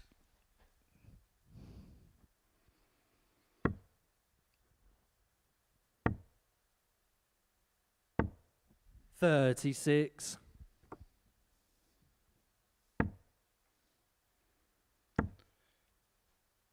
When you look at this group, it's quite an experienced group, isn't it? 81. Age-wise.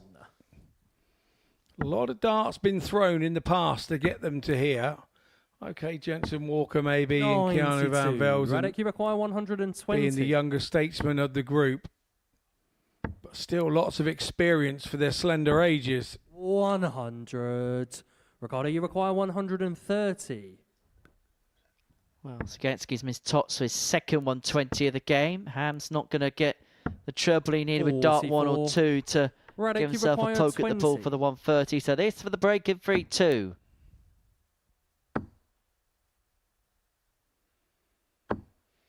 No score. And again, Ricardo, we you can see require now why he heads 86. over to the 32, double 8 and double 16. Bullseye coming in. Rushed it a little there. 55. Radek, you require 20. Ricardo Ham.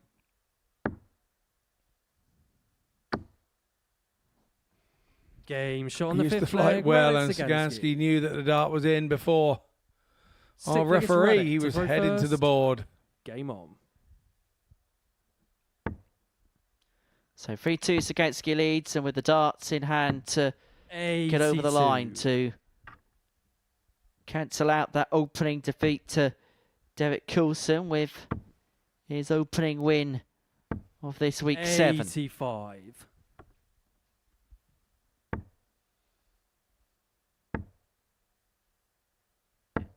$60.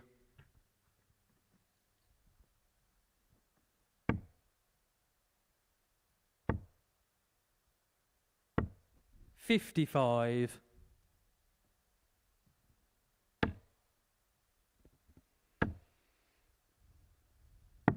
$99.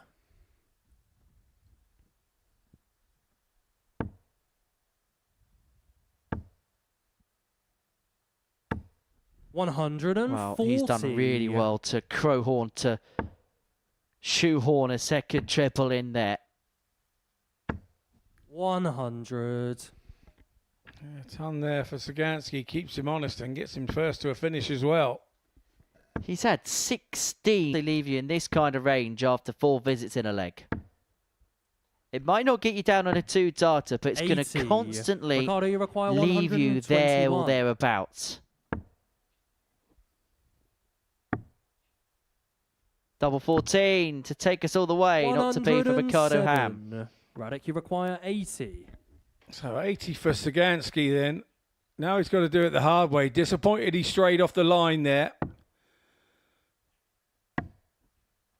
48. Ricardo, you require 14. No score. Heads back to the Radek, you 32 require region, 32. Sagansky. Dodges a bullet there because Ham goes into the wrong bed, chasing the double shot. 7. And a match. No Radek such Sagansky. problem for Sagansky. He gets his first win of the day, and he'll be pleased with that. Bearing in mind he played Coulson in his first game. 87 average along the way too. Good stuff from him. When we return after the break, it's Jensen Walker taking on Colin McCogran.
Welcome back to the Modus Super Series here, live on Pluto TV. And if you just joined us before the break, Ricardo and Radek Sagansky went toe-to-toe with Sagansky, taking the win 4-2. This is our 6th game of this morning's action already. Every player would have played a couple of matches this morning. It's Jensen to and throw the table will first. start to take shape. Game on. Here we have Jensen Walker taking on Colin McCoggan 140. from Northern Ireland, and Jensen opened up with a nice little win to settle his nerves in the first one 29. against Keanu Van Velzen. That was a 4-2 win for him with a 93 average, 4 from 9 on his doubles. 100. Van Velzen came back to 2-2 there and made Jensen kick on for home, which he duly did. 83. McCochran, he's had a game against Ricardo Ham where the outer ring was 54. causing him a problem. It's a game he could have won, but offered too many opportunities to his opponent, which he gladly accepted. 140. Ricardo Ham taking that one 4-2. So important now for Colin to get 57. his campaign up and rolling here in Group A. The problem is, Henry, having played in Group A myself, if you start off with a couple of losses, it can set the tone for the rest of your 121. Group Jensen A require campaign. 150. So you've got to be careful. 2 treble 19s here. Treble 14 he'll go now. 90. Colin, you require 128. Treble 18 here. Double 10. 108. And once again, Jensen, you a require chance 60. at the outer ring goes begging. Walker then 2 darts at tops. Game Only shot on needs the the first one, leg, and Jensen Walker. Colin was really tidy there. Second That leg is 128 Colin is to a throw really first. strange shot for me. Game on. Sometimes I feel that if you hit that treble 18 with the first dart and you leave yourself the 74, it's a slight 60. disadvantage because you've got to go either back for the target that already has a dart in it, or you have to go off for another treble. It's one of those numbers that you've got to hit 2 trebles to leave a double if you hit the first treble. Whereas if you hit the single 18, you can go treble 20 for 99. the bullseye, which is kind of it's just kind of one of those numbers that you try to avoid 85. leaving as a dart player more often than not. For Colin, his downfall in his previous game against Ricardo Ham was 100. missed darts at the outer ring, missed 12 darts at a double en route to a 4-2 defeat 80. in that particular contest. Walker looking to double up, not just his lead in this game, but double up his points total as a result of winning this match. 80. Last not quite going where Colin wanted it to go. Left himself on a bogey. And then that is equally punished by Jensen Walker with a 180. First of the match so far. 42. Jensen, you require 61. 61 for 2-zip and a 14 Game shot on darter the second and a leg, breaker Jensen throw, which Walker. gives him full control of the contest. It's not Third just leg the is haircut Jensen of to throw Jensen first. Walker that's looking sharp here so far on. this morning. Certainly a lot of buzz about him, that's for sure. 180. He piles in his second max of the contest. The average now in excess of 104. And he's looking a cut above the rest. 45.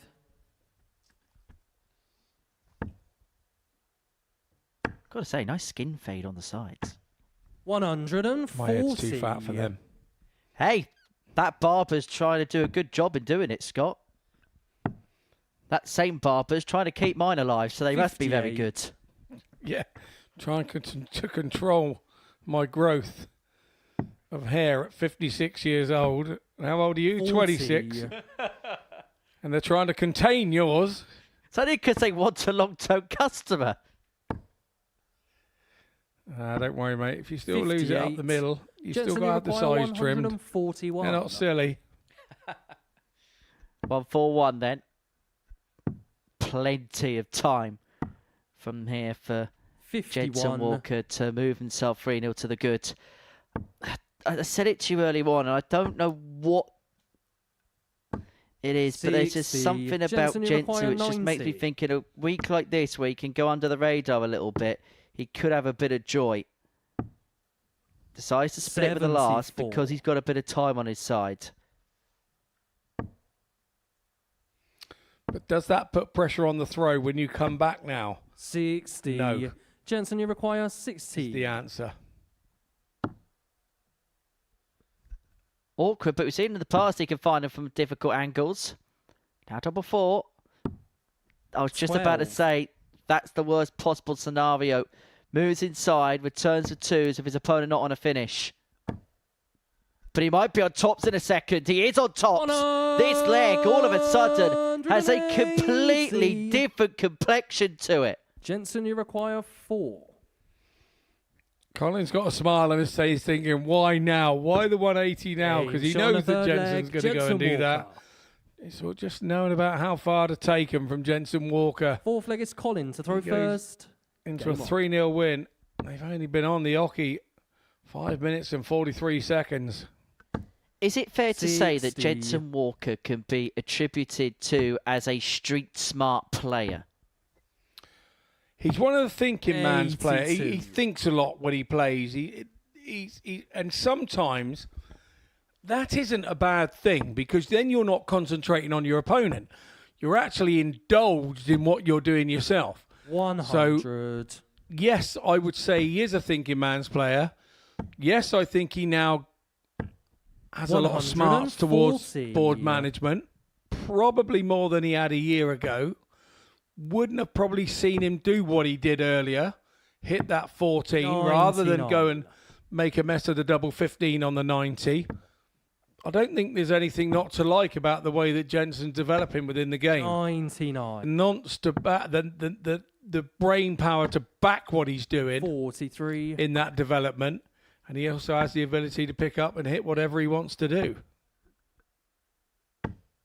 45. Is that a slip, though? Does it just leave the door ajar for Colin here? It does, but Jensen also 59. believes that when Jensen, he makes you a mess require up, he has the 135. ability to get himself out of it. Not this time. That's a 2.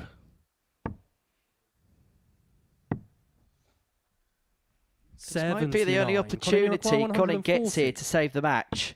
It might be the only opportunity, but he may only need this one opportunity. But the double 10 moves 130. inside. Jensen, you He require rushed that last 56. start a little bit, didn't he? Needed a little more composure. Double 10 wraps it shot. up for And the match, Walker. Jensen 2 Walker. wins out of 2 for the Interceptor so far, and he raced away with that game. Came steaming out the blocks, and then once he opened up a bit of a lead, there was no stopping him from there. 4 from 9 on the double, some decent scoring as well. Jensen Walker gets the better of Colin McCaughrean by 4 legs to 0.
Well, there was plenty of excitement going into this week 7 of Series 14, and two of the best champions here, Derek Coulson and Jensen Walker, have certainly been able to keep a lid on expectations so far. Meanwhile, for the likes of Keanu Van Velzen and Colin McCochran, they've kind of got their tails a bit between their legs. They've lost their first two. We can have a look at the league standings for you now, following the first 6 matches of the session. And directing traffic by way of legs difference is Jensen Walker, 4 points plus 6 his legs difference after the first couple of games in Group A. Derek Coulson, as you can see, plus 5, just a leg back on legs difference. Raditz against Ricardo Ham, both 1 win, 1 defeat apiece. Whereas for KVV and McCochran, they are the 2 cellar dwellers in the standings. So we're going to see Derek Coulson looking to make it 3 victories out of 3. And he takes on Ricardo Ham as we head towards the midway point of the morning session here at the Live Lounge in Portsmouth. Our pictures being broadcast to you via Pluto TV, where you can stream over 250 channels free of charge, including the Modus Super Series, where there's 35 hours of live darts every week. Download the Pluto TV app to the Apple App Store or Google Play, wherever you get your apps from. And on Pluto TV, you can stream now and pay never. And so it's Wales against the Netherlands as we head to the midway point of the day. Derek Coulson and Ricardo Ham going head-to-head. And for DC, Scott, it's got to be said, it's looked rather comfortable for him up to press. I agree, but I think that 44. He makes the tough stuff look easy, doesn't he, DC? And I think it makes it look a lot more regular than it feels inside. I've been in a similar position in the past as a dart player. You're winning games and people go, how do you win those games? It just becomes normal. It becomes the norm. But they're really difficult to win, but you don't think like that because you're winning all the time. So there's a certain element of normality to it, and you don't quite realise how well you're playing. That's what it is. You don't realise how well you're playing. 60. As for Derek, he very much goes against the grain of what us broadcasters, pundits, newspaper journalists alike keep saying about what the future of this sport looks like. And as much as there's some brilliant talents coming through off the youth circuits, etc., Derek Coulson is also a message that anybody of any age can play this sport and can play this sport to a high level, irrespective of previous experience. Yeah, totally agree. Totally agree. 40. Derek, you require 158. The trend is to say it's a young man's game.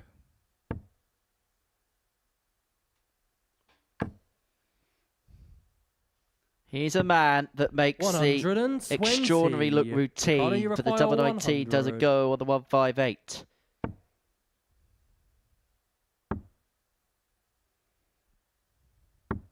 Game shot on the Good first finish leg. from Ricardo Ham.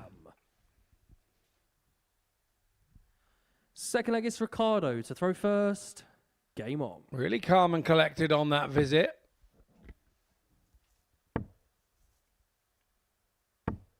There's no doubt that Ricardo Ham can play, but I just get the sense that he's missing a little ingredient to take himself to the next level.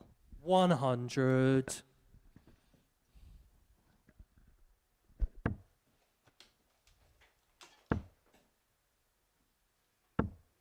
$60. Would it be some sort of barbecue seasoning that he's missing?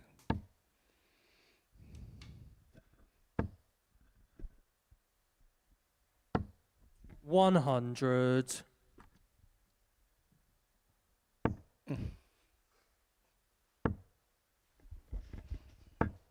$100.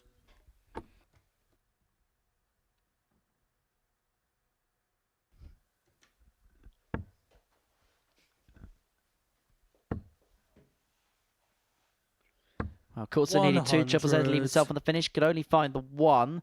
Will only be punished if Ricardo can pile in something makeable himself. 60. which is not up to the task. So 6 here to get the break back and level up at 1 apiece. Don't be surprised if he hits 1 treble of his first 2. The 25 will be utilised with dart 3. 25 it should be now to leave himself on a 2 darter. 96 will be left after 12. Yeah, really nice. But Ricardo here can hit a ton, or even a ton 40. 100. Bit of shoulder in the last Derek dart. But a ton 96. still makes Coulson look over his shoulder. But this is Coulson for the break. Stay there. The guide is perfect, unable to utilise. 56. Leaves himself on tops. Ricardo, you require Ricardo Ham, 96. the exact same equation, will stay there. And he will leave himself on 56. tops, but it's Coulson Derek, with first you require poke on that 40. target. And he knows probably that the writing is on the wall. Game shot on the second And leg. there it Derek is. Coulson. Coulson being Coulson-like. Third leg is It's broken Derek in the to throw first leg, first. breaks straight back in the second. Game on. No split in this pair so far.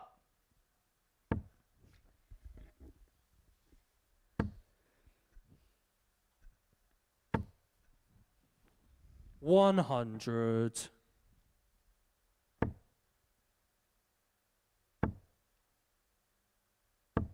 $140.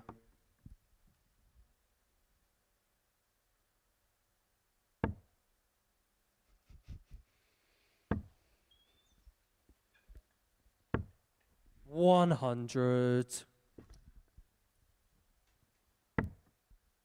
Perfect first dart. Unable to follow up with dart 2. 100. However, 140 foot by ton. Just ask the question of Coulson on throw here.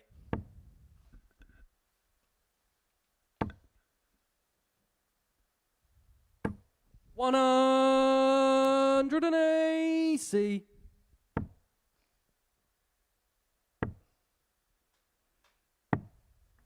$42. Derek, you require 121. Now, not on a finish. Some players would look at utilising the 25, but Coulson's one of those players that will just carry on regardless. Doesn't have to go for the ball, and he has a glance over. I don't think he's going to go for it. He doesn't. Tried to leave himself tops, 86. drops low. Much to his annoyance. Yeah, he's really annoyed, 44. but he's got away with it Derek, you require 35. because Ham's trotted off into the 5s with his last dart and didn't leave himself a shot. Game shot on the third leg. Derek Coulson. Fourth leg, Coulson's it's Ricardo tidy. to throw first. Nicely done for him. Game on. It's all going back on throw.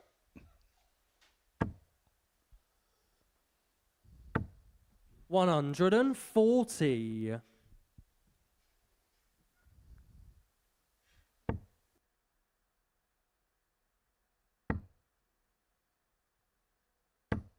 $81.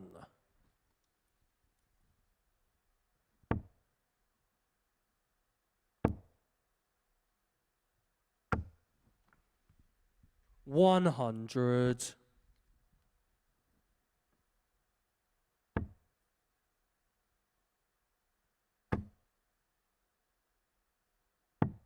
$91.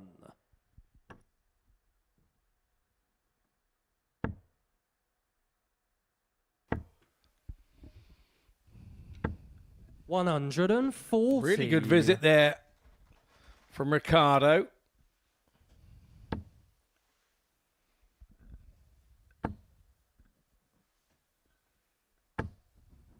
Mustard. $180. Ricardo, you require 121.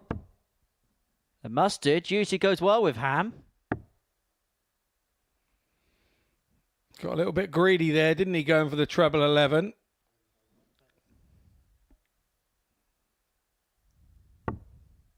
$89. Derek, you require 149. So opportunity knocks for Coulson. Starts down the bottom. 130 left. Now 70. Would he go treble 18 or treble 10? Gone treble 18. 97. Ricardo, you require 32.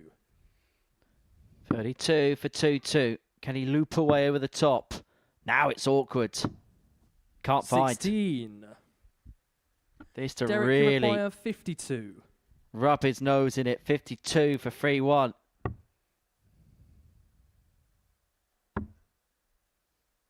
Awkward. Little portion on the right-hand side, which is unable to find. 32. Ricardo, you require 16.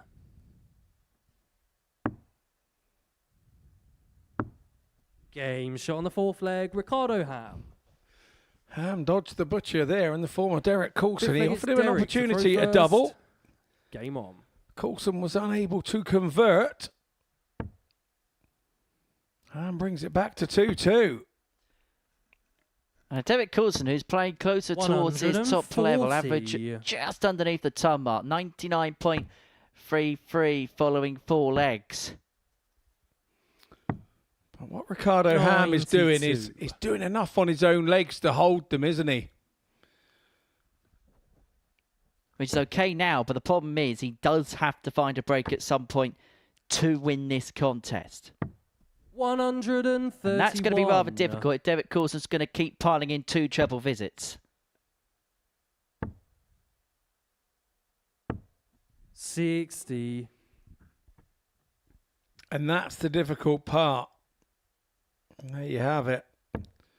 15 and 17 for Ricardo Ham, 16 and 14 for Coulson.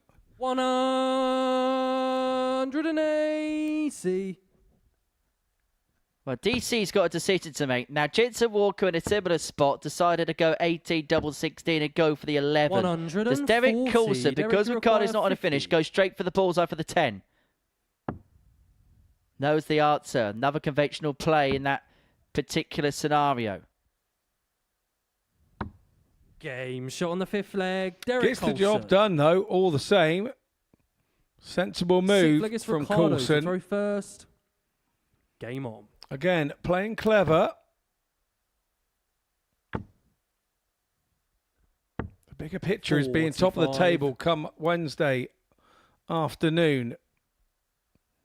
He knows he can't win it here today and top the group, but he knows a good start will put him in prime position. 95. Just having a look up to our fruit machine here in the commentary box, Scott.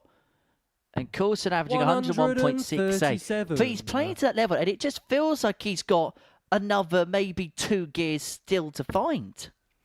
Yeah, and that's the reason for that is because he doesn't throw any dart any different. It's the same throw, the same rhythm. It's the same repetitive 97. thing, and that's why he's so successful with what he does.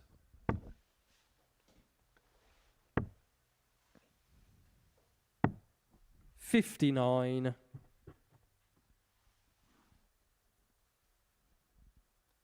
We'll start down with 309. Because 620s from that point leave himself on a finish. 139. And it is a 170. He leaves himself sat on. Ham now can't leave a finish with that stray into the treble 5. You require 170. So 6 darts from here from Coulson. Doesn't need to go for it if he hits the 2. But does go for it all the same. 145.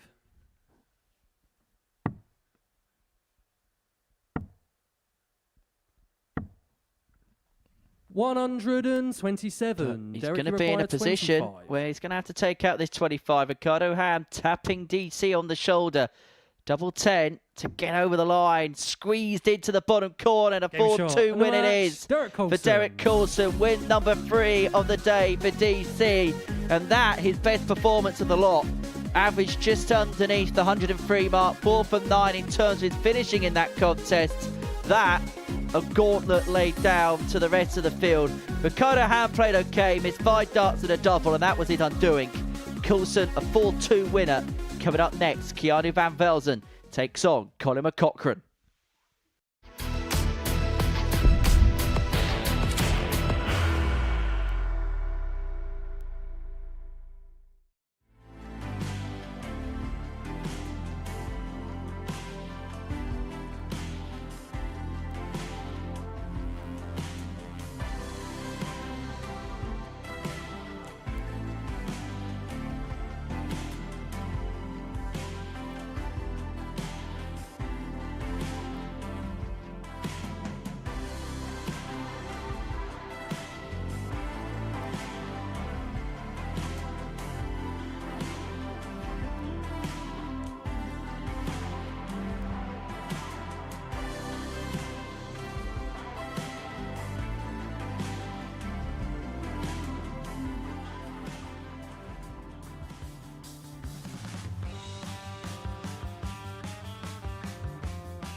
Welcome back to the Modus Super Series here at the Live Lounge in Portsmouth, where before the break, we saw Derek Coulson with the performance of the week so far. Average of 102.84 in a 4-2 win over Ricardo Ham. So to the midway point of our morning session here on the South Coast.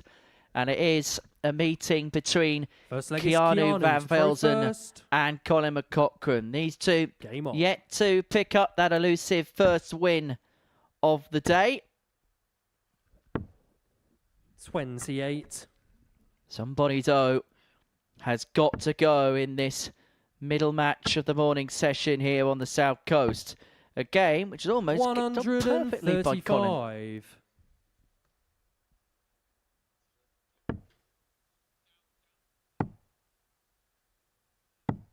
96.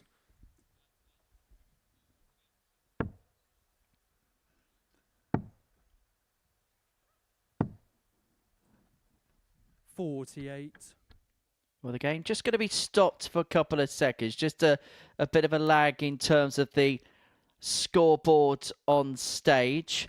Now, it is all ran through one electronic scoring system, so sometimes when the computer says no, then we're powerless to do anything about it. So the two players just heading to the back of the stage. Now, Keanu, yes, he's won a week here, but it's fairly inexperienced. Both players, both making their second appearance here at the Live Lounge. So things like this might be something a little bit different for them. They're both smiling through it.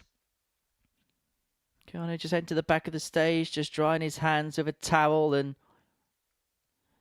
he's the player that when we do resume, as we are now, that has to come back to the board. And I suppose the key is to keep that rhythm as much as possible, particularly in and amongst long delays. 140. And it is a very much more difficult thing to do than you give credit for when you have those little breaks in play. 96.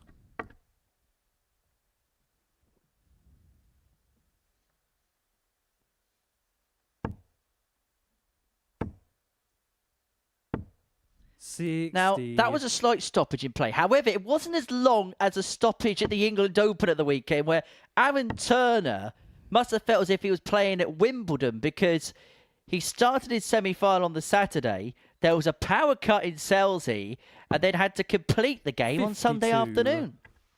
Yeah, and the power cut wasn't restricted just to the park. It was a big wipeout of a whole sort of electrical 60. Region. Colin, you require 170. Up as far as Chichester and up and around. It was, there were one or two.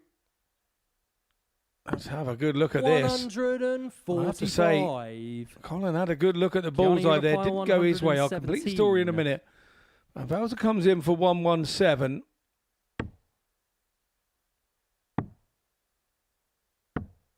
$57.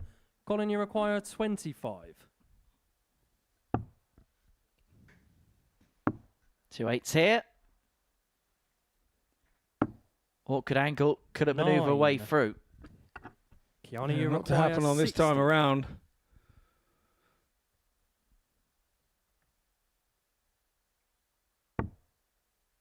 Offers the leg back to Van Velzen.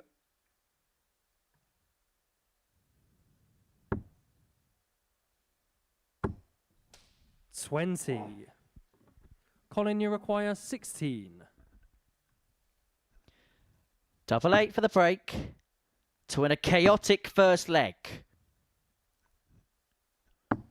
Still cannot nestle the way through. Van Velzen's going to get another Keanu, free at top. 6 40. missed by the Northern Irishman to win leg 1.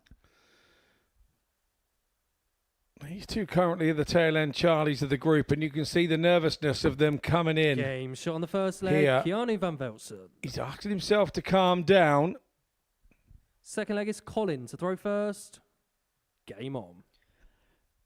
Calm. I think that's the operative word.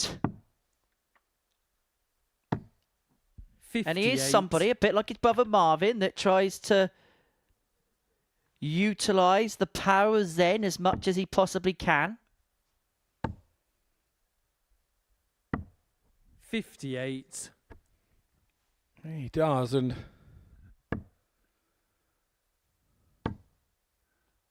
Colin, the height of his concentration 100. here. Really unlucky to just be a ton. I'm sure Marvin's tuning in this morning to 57. see Keanu in action. If you are, Marvin, hope you're well, pal. Of course, when he won his week, Keanu, Marvin was here at the live 45. lounge to bask in the glory alongside him. I actually caught him in the week prior to that finals night, and Marvin was saying, not just is it good to see my brother here, but I've also missed Portsmouth a little bit. 60.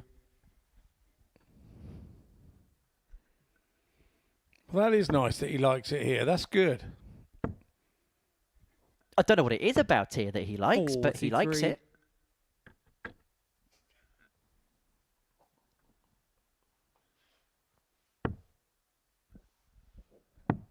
Oh, perfect time of year to be playing your darts here. 56.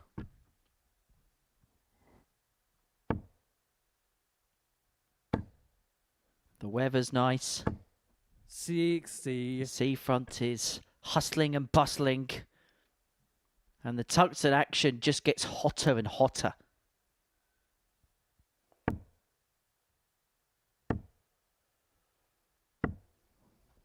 $53.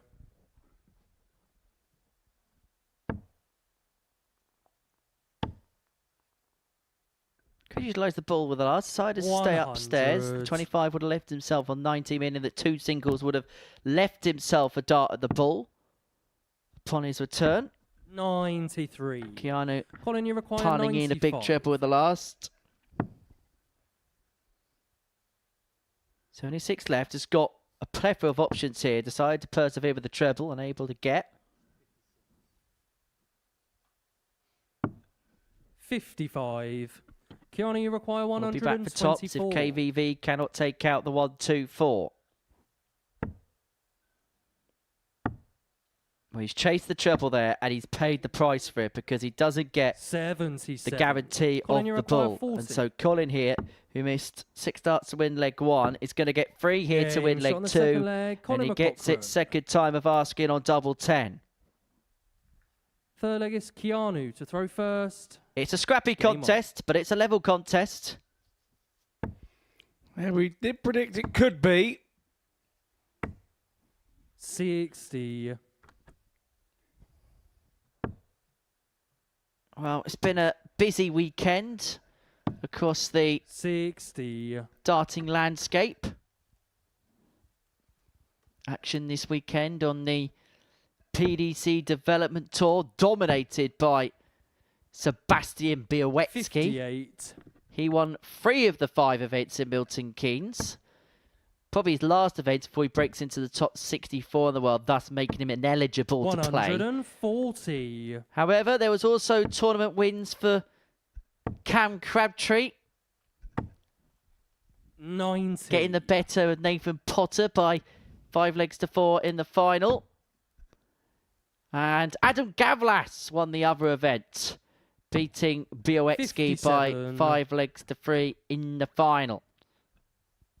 Michael van Gerwen won in Copenhagen on Saturday night against Luke Humphreys by 8 legs to 7. Beautiful city is Copenhagen.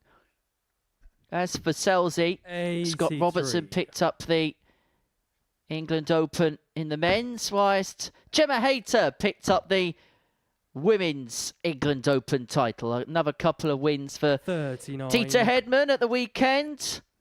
And Stuart Dutton, the Lurch.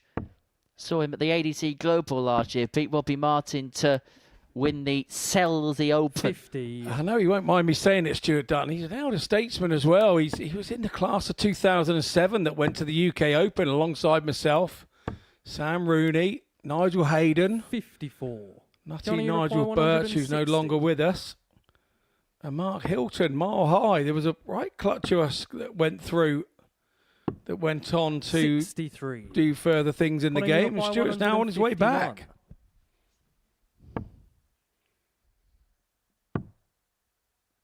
Well, couldn't pick off the treble 17 with dart 2, so Keanu will come back. 137. Having a look at 97 Keanu, to you put require himself 2-1 up 97. and to pull him halfway towards victory. He's going to go double-double, unable to get the first. 37. Colin, you require 14. Game shot. on the Oh, third that's leg. wrecked off Colin the flight McCaughrean. and rather fortuitously found its way into the bed, much to Keanu's Fourth leg is disbelief. Colin to throw first. He's having a good chuckle about it.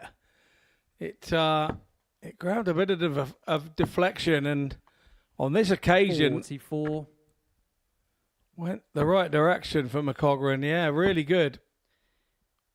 Better to be lucky than good sometimes, my old 100. county darts manager used to say.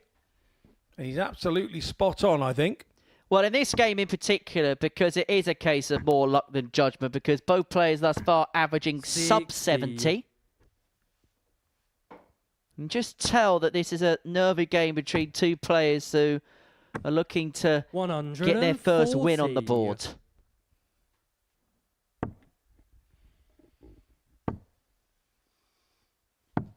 $82.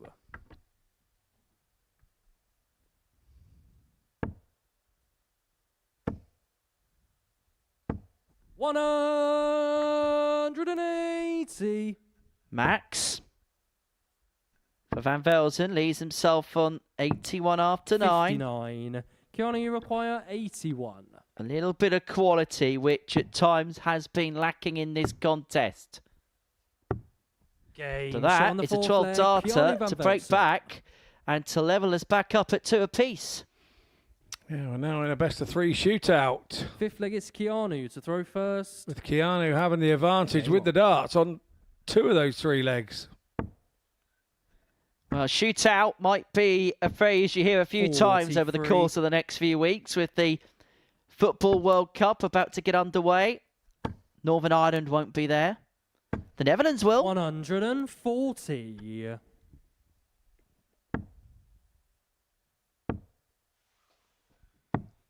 $42.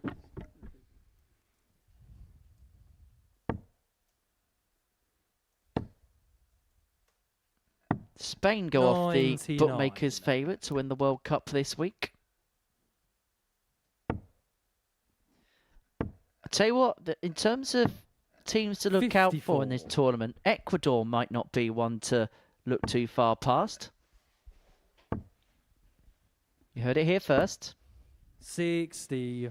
which means they're definitely going out in the groups. I think I've got a sash with Ecuador written on it. 98. Do do do do do do do do do.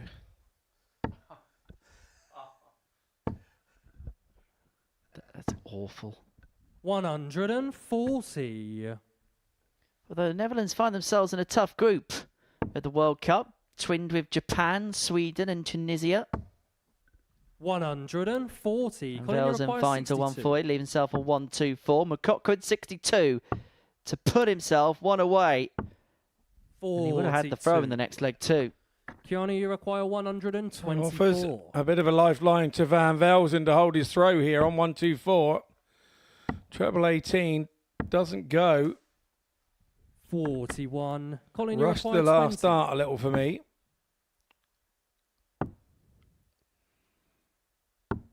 Game shot on the fifth leg. Colin McCaughrean. Last dart goes in. Bit of a fist clench there from Colin. Really pleased with that. Sixth leg is Colin to throw first.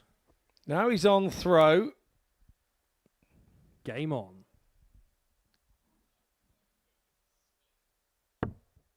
And what probably annoys Keanu more than anything else was at 12 darted to break the phase, thinking, right, let's just get something going here. And then he's effectively conceded the darts in the next leg. And Colin now in a position where he has the darts to win this 94. contest. And for Keanu, if he loses it, he already finds himself cut adrift at the bottom of this Group A table. He'll be the only player yet to pick up a point 90. so far.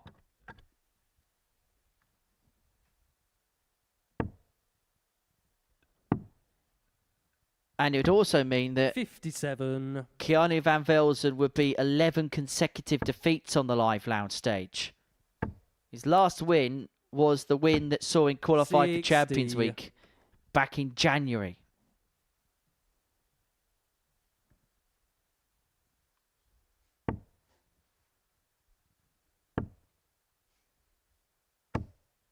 $100.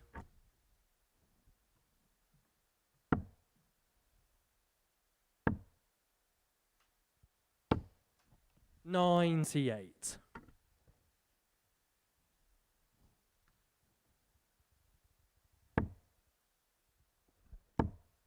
Needs a triple with the last. Gets a triple with the last. First to a finish, but McCochran will hope to leave it far more tidier when he comes back. 55. Keanu, you require 156. That's not the first dart he was looking for. The second dart is still tidy. 71 left. 71 left. Yes, you're absolutely right. 100. Colin, you require 152. See, it didn't just confuse me. It confused our referee too. For the match, the 152 is going to go to Van Velzen, returning here for 56 to take us all the way to a last leg decider. Keanu, you require Shrug of the shoulders 56. from Colin. I think he's getting used to the mannerisms of Keanu Van Velzen. He's got his own strict process, and he will follow it to the letter. Visit in, visit out. Now, that leads 42. Options here, 10 or 2. 10 for double six. But the problem is, the flight's in the way. He's going to have to find a way of floating it over the top. 24. Colin, you require 18. This is for the match. Inside. And Van Velzen's going to get free clear at a clean target. Keanu, you require 32. This to take us to what will be the first last leg decider that we've seen today. To keep us going.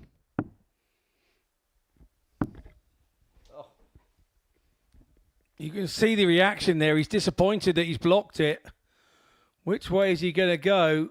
He's testing everything and my patience. Well, he's now trying to line up to the Oki to make sure that he is perfectly in line. Oh, that's Dart of the Week. That is Dart of the Week. How he's found that angle from that position is spectacular from KVV. 7th and deciding leg is Keanu to throw first. Game on. He threw that for the outskirts of Southampton and found a way in.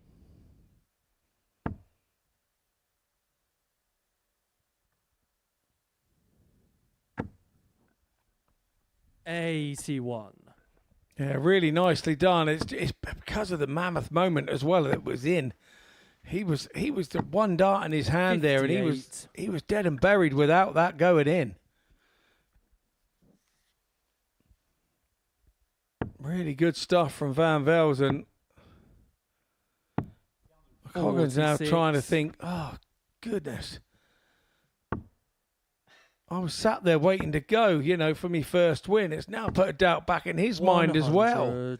That's how big a dart that was. Because of how difficult it is, when the other player finds it, I can imagine that's just like a sucker punch, isn't it? Yeah, because you're stood there behind him thinking, yeah, he hasn't got a chance. We've tried that dart all ourselves 30, 40 times, and it doesn't go anywhere near.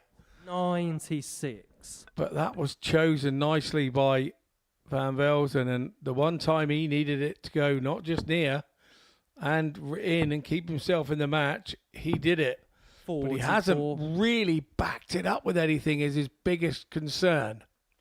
Well, a highlight moment in a game which hasn't had many highlights. However, it might well be for no reason whatsoever because Colin is first to finish and he's going to get plenty of time to wrap it up. 39. Colin, you require 107. 107 to get it one and done. 6 from here. But he may only need the 3. If he can find 36. 71. Higher the target. Starts go again.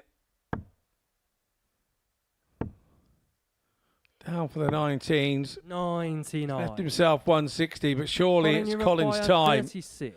to register a win on the board. 28 left. Double 14. Once again, he fluffs his 22. lines. He fluffs his lines and not be happy, but Van Velzen Johnny, couldn't you do the require unthinkable again. 160. Could he? We've had an amazing one dart double 16 from him. Could he back it off with this? No, he doesn't. Not now. Rise smile from him. 81. So 2 Colin, you 7s require 14. to cross the line. McCochran Game gets shot. the double match, 7 Colin and gets McCochran. that first win of his week. And look at what it means to him. Really gives it some gusto as he crosses the line.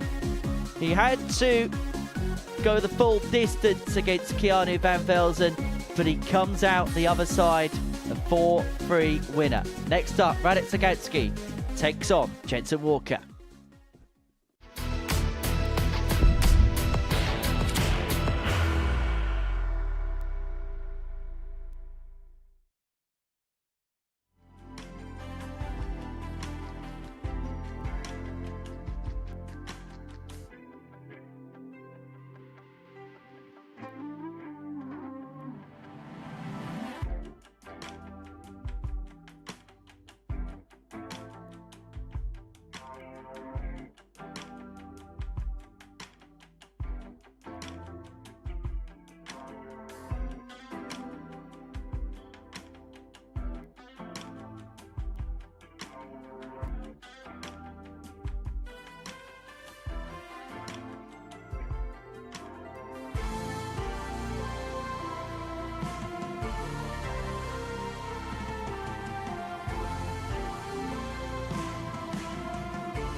Who's going to win it then? I can't look past the two Lukes. I think this time they're going to get it right. I think they know where it went wrong last year. I think they were big rivals last year. Stowe Bunce is one flamboyant player. He loves the limelight. He loves the big stage. He loves being under the spotlight. And I think we could see a really good go from the American teams this year. Look, Adam must be in absolute dreamland because he, you know, November last year, he decided to chuck his job in, try his luck at Q School, managed to get a card, and Damo will lead the line. There's no two ways about that. So, yeah, we know that they can play well. They're both in form on the Asia Tour as well. And again, they're probably the two best players out there that Gibran could bring. And I feel he's one of those players that once he puts that shirt on, will be a different player playing for his country rather than himself.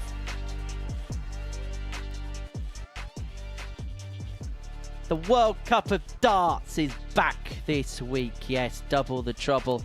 And we have the former England captain, Scott Mitchell, and the former Australian World Cup of Darts runner-up, Paul Nicholson, giving you the lowdown of that. That is later on today. So the World Cup very much on the horizon, no matter the sport, on Thursday evening.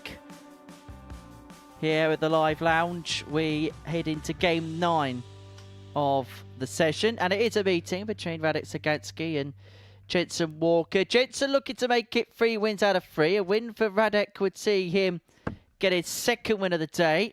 I mean, him and Jensen would be level on points, and Derek Coulson would have a 2-point lead going into round 4 of the day. Now, these are 2 pivotal games for Jensen Walker because he plays the 2 players in his next 2 matches in and around him in the league standings. So he plays Radek Sagansky in this one. Then in game 11, he's got a meeting with Derek Coulson.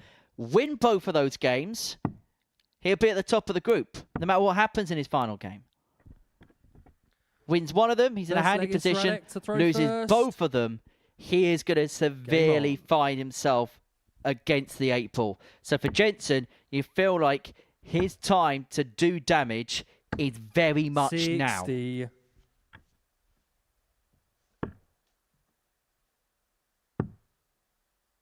But the question is, can he? 58. Yeah, this one's more than a potential banana skin, isn't it? 100.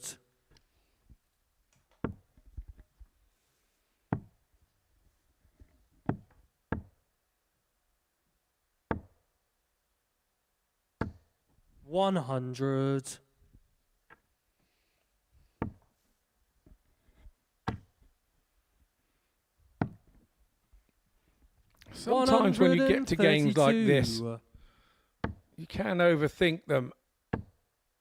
You know that Jensen Walker's a target for Sagansky, and Sagansky is a target for Jensen Walker, knowing that he's probably got to beat him 2 out of 3 times if he wants to top the group. 141. Probably has to do the same to Coulson. So they're both aware how important these matchups are for the rest of the week. And it does help if you've got all your equipment on you, Jensen. May just be a poke at the bullseye here at the back of the 81. And the bullseye it is. And the bullseye's got. Shot in the first leg. Jensen Walker. And that will rip through the heart of Radek Sagansky. He's so good in those types of situations, is Jensen. Second leg is Jensen to throw first. And I think it's fair to say he's beginning to create a bit of a hallmark for doing things like that.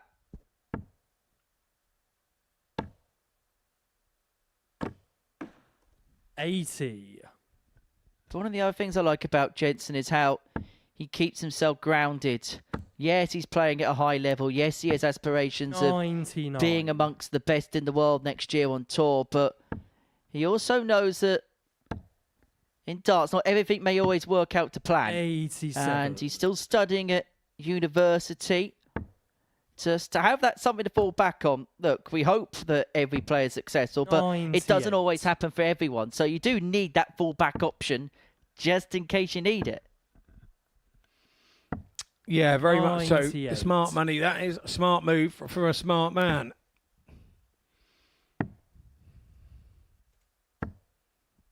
42.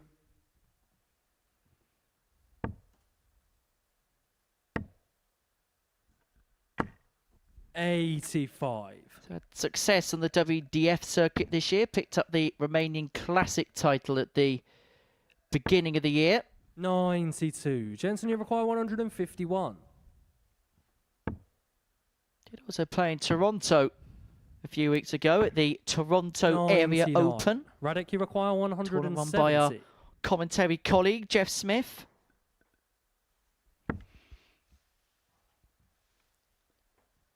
Be seeing him at Lakeside this year. 78. Jensen, you require gold 52. event.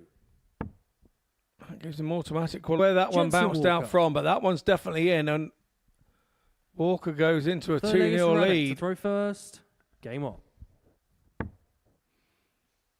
Yeah, Jeff Smith, always a good addition to any dart tournament. 60. Having him back at Lakeside would be very interesting indeed. Well, he'd be happy about the fact that he won't have to play you in a potential 93. semi-final, Scott. Providing you don't win the World Masters, that is. Correct. 100.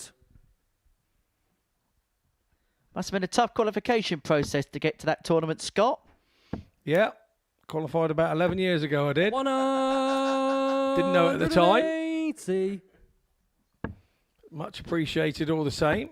Well, Keegan Brown didn't know he qualified up until somebody else told him last week, as both players hit a 180 apiece, the first two of the game. I've got a feeling that might have been me. 100. Radek, you require 161. So 161. Not on the cards. Now 128's awkward because if he hits a single with 99. dart 1, treble Jensen, 20 you leaves require the ball. But if he hits a 128. treble with dart 1, he has to find a second. Bullseye. For the second shot on the time third in the leg, match. Jensen And for the Walker. second time to find a break. Brilliant from Walker. Vegas Jensen to throw Absolutely first. brilliant from the young man. Game on.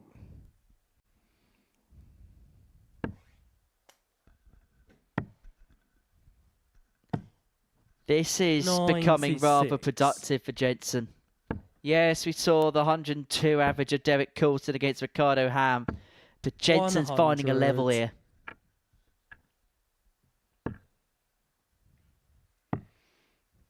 The bullseye, you couldn't have got it more central if you went up there and placed 81. it in.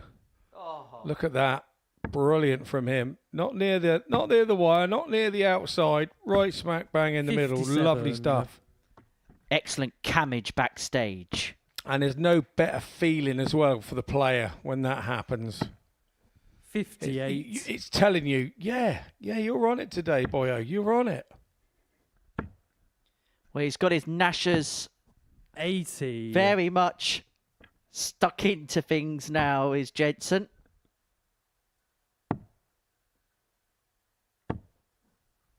$54.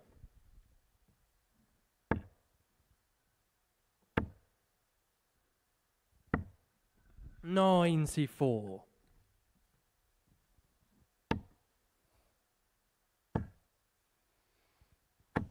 $180. Radek, you require Well, the big fish is going to have to go here for Sagansky. It doesn't. So Walker will be coming back in what could be a very tidy 4-0 win here against one of the big rivals for Game shot and the match. Jensen against Walker. one of the big rivals for the group. Walker will be, Jensen will be just so happy with that 4-0 win to him. It's a 95 average to boot. Sagansky wasn't bad at all with an 88. It's that double percentage, 4 from 7 from Walker. Good stuff from him. When we return from the break, we've got Ricardo Ham taking on Keanu van Velzen.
So this is what we've seen so far on this Monday afternoon. It's been a really good day's worth of darts, has to be said. And before the break, we saw Jensen Walker get the better of Radek Sagansky by 4-0.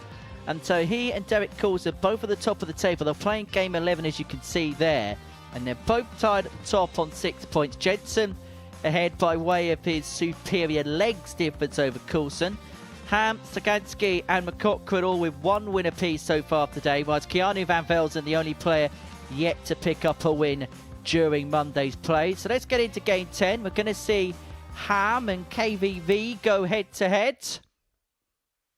An all Dutch duel as we head towards the final third of our action here on this Monday at the Live Lounge in Portsmouth. On an overcast day here on the south coast of England, although the weather is meant to improve as the week goes along. Sunshine, highs are around 21 degrees as the week draws towards a close. Ricardo to throw first. Well, it starts off amicable. Game on. But what's going to happen as these two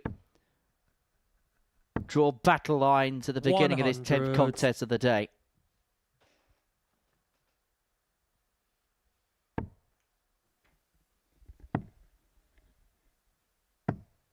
$58.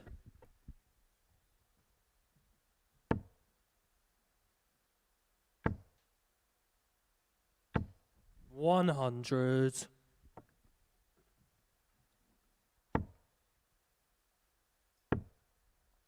Now, I like Canton Mays. 43. Very good referee. Very good part of our team. However, it is a shame that Andrew isn't 81. refereeing this week, because we could have had Cullingham.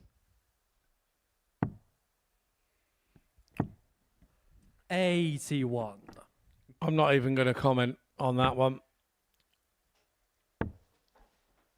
He will be back this week, Thursday, Friday, 43. Saturday. Oh, is he? Will Andrew, yes. I didn't know that.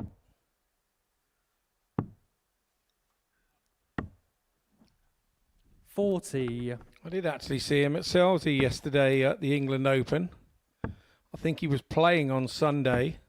100. So that must have been before 11 o'clock then. It was well before 11 o'clock. You couldn't miss him. He had this bright yellow shirt on. He looked like an oversized canary. 60. Ricardo, you require 77. Morning, Andrew, if you're watching, mate. Tops. 57. Plenty of time on side for Ham. However, that time might have just dwindled a little Ricardo, bit. you require 20. Now there is an urgency to get. And get he Game shot on does. the first leg. Into Ricardo the corner, Ham. into the lead, Ricardo Ham by a leg to nil. Second leg is Keanu to throw first. Game on.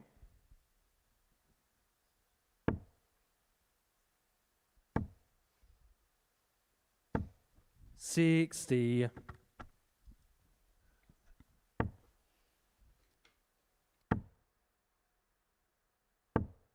$90.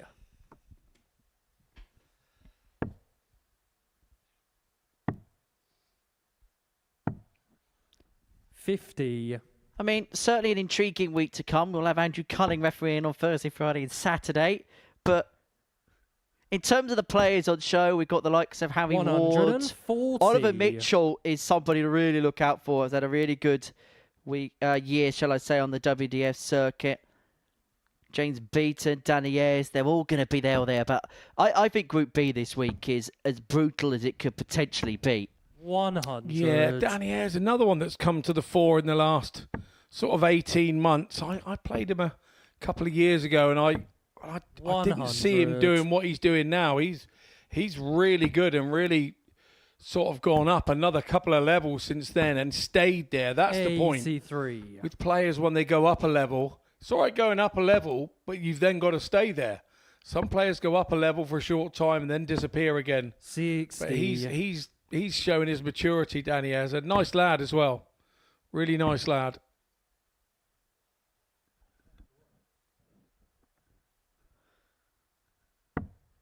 38. Oh, Ricardo, bit you of a require pull with the last 111. hand, 111 for 2-0 and the break. Doesn't get. Just got to hope that Keanu 51. cannot find the big fish. Keanu, you require 170. Ricardo doesn't give a lot away, does he? Just keeps himself to himself, concentrates on his job.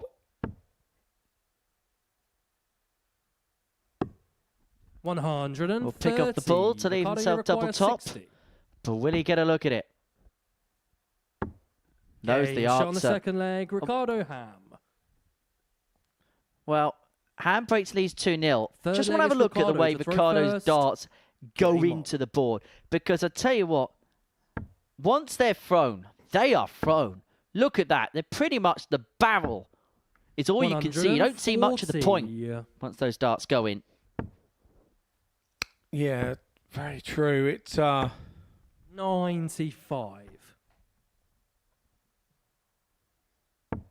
it's to do with the length of the point initially. So some people get balance. You can change the 99. balance of your dart by lengthening and shortening the point, or you can lengthen and shorten the stem. 50. Either way.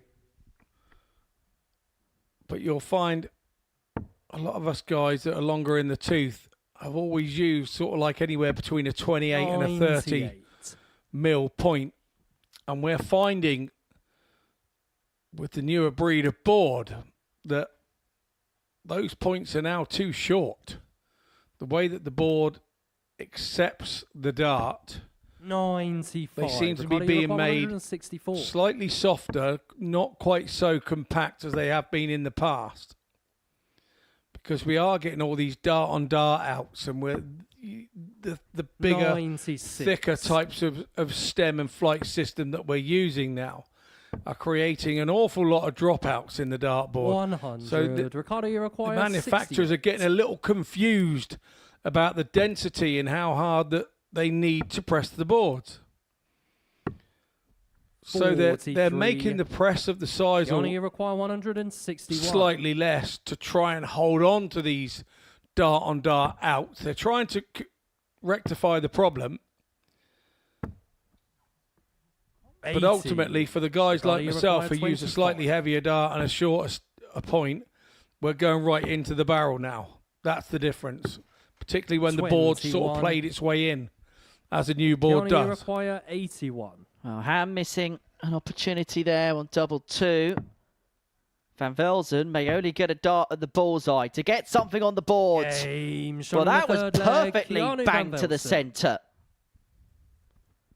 Back to 2-1, and now he's cleaning his shoes. Fourth leg is Keanu to throw So first. he's time to polish.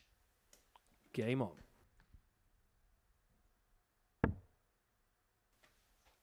Well, back into this contest, and maybe now the momentum is KVV's way. 180. It's amazing, isn't it? A good little finish. Get a little bit of a spring in the step, don't you? And then off you go again. 100. It seems to be a trend. We see a lot of the Dutch guys come over here with either trainer socks, I'm gathering, inside the shoe or 140. whatever, rather than wearing, or no socks. Now, he does have trainer socks on. 64.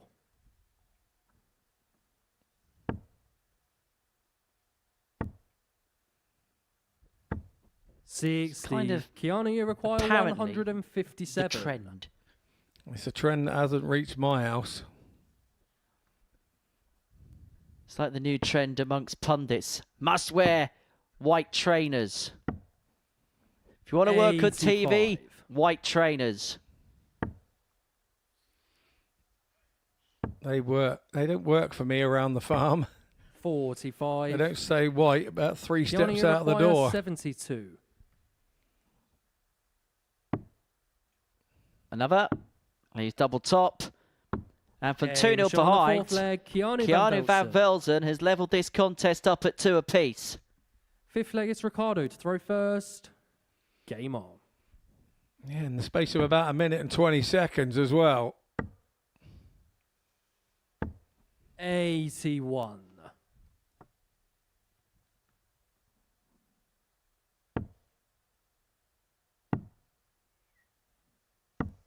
93.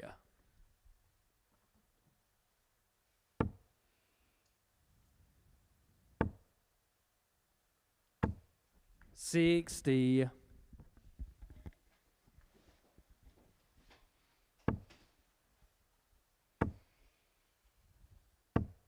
60.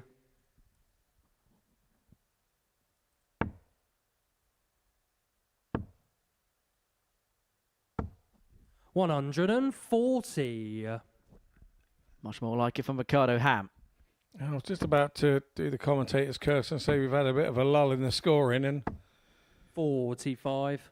in pops a 140.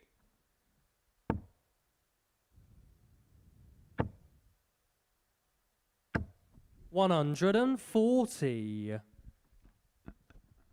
Start down on the 19s on 303. 7 of them would have left himself on a finish. 45. Ricardo, you require 80. And so 80 here for Ricardo. This could be awkward, you know. Game. Shot What on the am I on fifth about? leg, Ricardo Ham. Perfectly found. 3-2 Ricardo Ham. What are you on about? Sixth I've leg been is thinking that Keanu all to throw morning. first. You've been thinking that for about 4 years, Scotty. I have indeed. I Game have on. indeed. Still enjoy your company all the same, Henry. Still enjoy it. Absolutely. 58. Does help I'm paid to be in the room.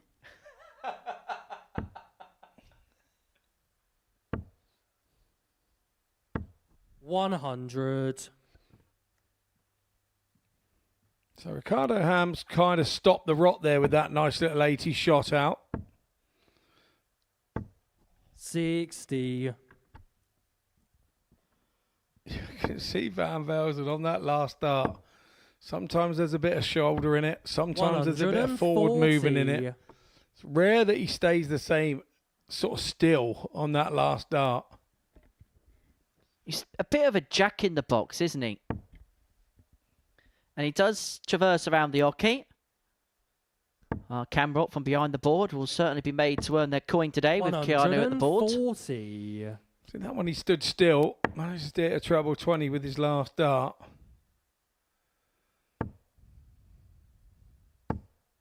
$45.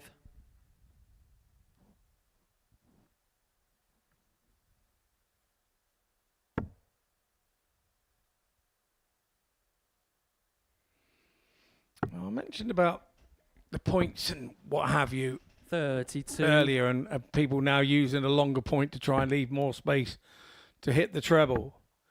But with that, 60. I feel it changes the balance point of how the dart hits the board as well. The actual main weight of the dart, which is the barrel, by using a longer point, is further back from the face of the board. 100. So Ricardo, if your dart 156. point only goes in a couple of mil, it's got no chance of staying in because the actual weight of your barrel is further away from the board, and the balance 140. point means that dart is going to fall on the Keanu, you floor. require And I also think 111. that's a big reason why we're seeing more fallouts of the board than we've seen in the past. Well, this 13. should be the end Ricardo, of you it. require 60. Ricardo Ham, double 8. Now double 4 to cross the line. Game and shot. cross the On the line he match, does. A Ricardo 4-2 winner over Keanu Van Velzen. For KVV, he's still searching for that first win of the day. For Ricardo Ham, he brings himself back up to 4 points. Well, our next game is a big game. Somebody's O has got to go as Jensen Walker takes on Derek Coulson.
Welcome back to the Live Lounge in Portsmouth, where we're about to see the game of the day as Jensen Walker takes on Derek Coulson. The top two players in the table, both unbeaten so far on this Monday morning. The winner will move on to 8 points and have the opportunity to complete the card in the final round of fixtures for the day. Jensen has the lead at the top by way of his superior legs difference of +10, and that's because he's won his last two matches by 4 legs to 0. Victories over Conor McCaughrean and last time out against Radek Sagansky. As for Derek Coulson, he's had the best performance of the day so far. First leg is Jensen to throw first.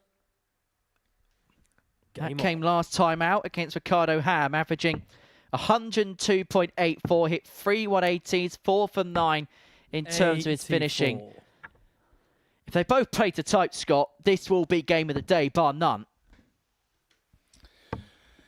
Yeah, it's the one you looked for in the fixtures 54. This morning when we came in.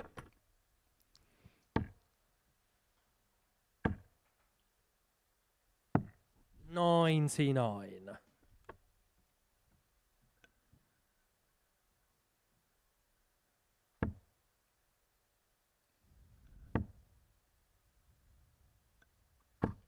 $135.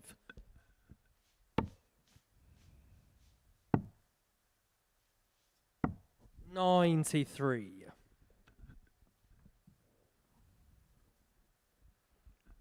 For Derek, he's so accustomed to being in these types of situations, knowing that a victory would set itself clear at the top of the group. 43. And he is the type of player that likes to set his stall out as quickly as possible. If he wins it, he'll open up a bit of a gap, could potentially have a 4-point lead overnight, depending on what happens later on. And you do get the sense if he stretches the lead, it's going to be very hard to try and catch him. It's what he generally does here, doesn't it? He builds a lead and then enjoys defending 96. It, doesn't he? And staying where he is. Require 91.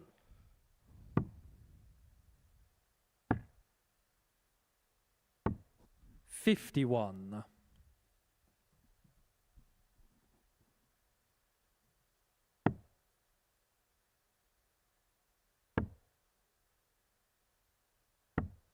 $93. Jensen, you require 40. So tops it is. Double 10. Game shot on the first leg. Jensen Walker. Gets it last start, and it was a really important last start as well. Really second got to settle Derek those sort of nerves and settle the situation.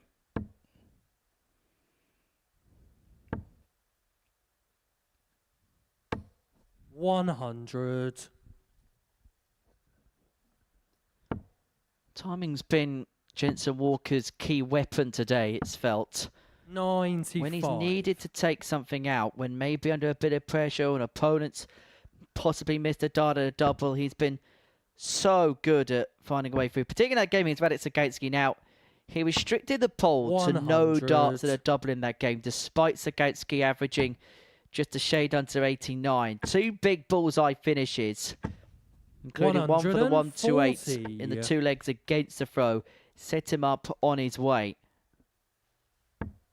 And sometimes, when you play a player whose timing is just so spot on, I can imagine it must be quite demoralising as you just try and find a way through. But every time you try and do something good, they then fashion something up themselves.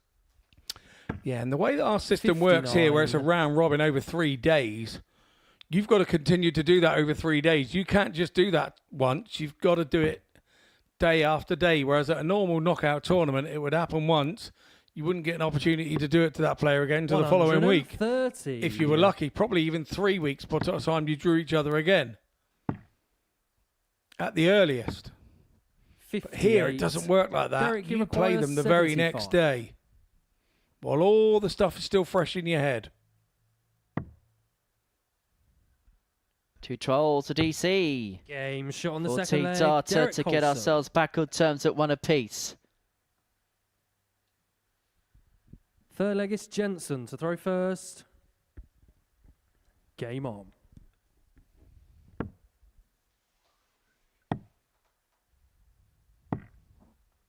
$134.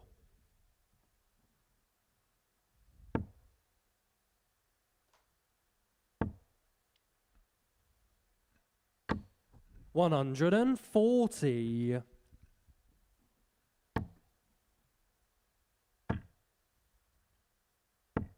70. Now, these two met in Series 10's Champions Week. And it was Derek Coulson in Group A who had a 2-1 head-to-head record, winning record over Jedson. Sandwiching wins either side of a success for Walker on the Tuesday.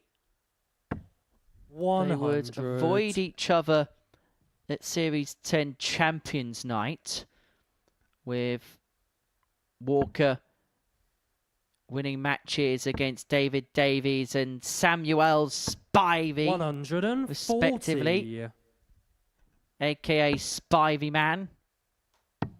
As for Derek Coulson, his campaign 59. would end in the semi-finals to Derek, you require said 101. Spivey.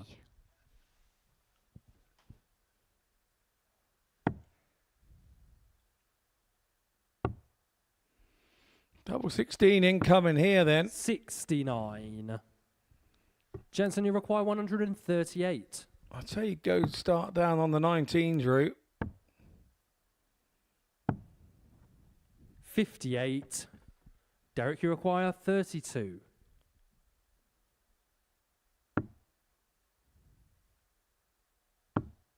Game shot on the third leg. Derek Coulson. Nicely done from Coulson. So weathered the early storm, hasn't he? Which Fourth is leg what he's Derek very to good throw at doing. first. Doesn't Game panic on. at any situation. And there we go. That's the leg by leg. Dropped 97. into that 5-visit margin, hasn't he? 14 and 14 for Coulson. Really good bounce back from him. That's what he can do on the drop of a sixpence. And that's what he's being forced to do when he's playing these matches on the Pro Tour. Playing to that kind of level. And sometimes playing to that type of level, not being good enough to win matches amongst the best. 41.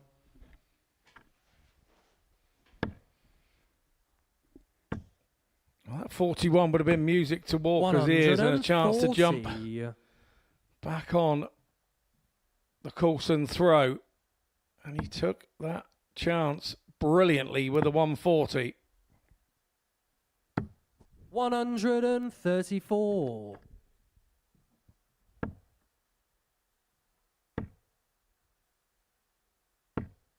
60. Was left to finish, but he was hoping for a slightly smaller one than that. Because Coulson now has a chance to get in and pressure that finish. That treble 20 does that. Another one of those. 139. It's exactly what he's got. Jensen, you require Super 161. pressure from Coulson. 161 won't go now. 93. Derek, you require 90.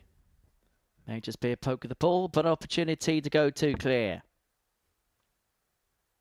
Well, that's some dart when you consider how blocked the treble bed was.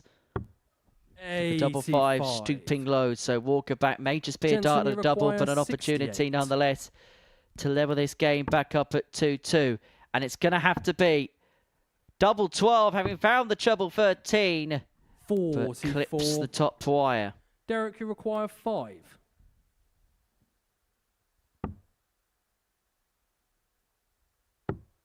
Game shot on the fourth leg. Derek Coulson. Coulson just when he looked like he was Fifth leg, it's Jensen to throw first. going to be Game broken on. for the first time, manages to hold on to his throw. And look where he is now.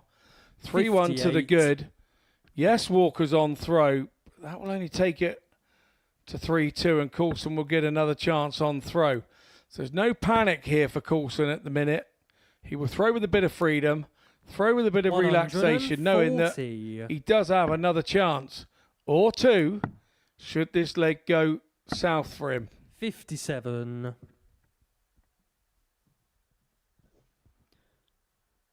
Well, Derek, one way or another, should be at the World Championship this year. He's got 2 routes to get there, either by the Challenge Tour de Merit, by the Pro Tour de Merit, or if all else fails, the UK and Ireland qualifier.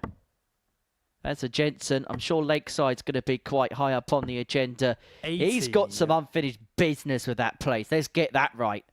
Yeah, I think you're right there. Semi-finalist last year, lost out to Mitchell Lorry.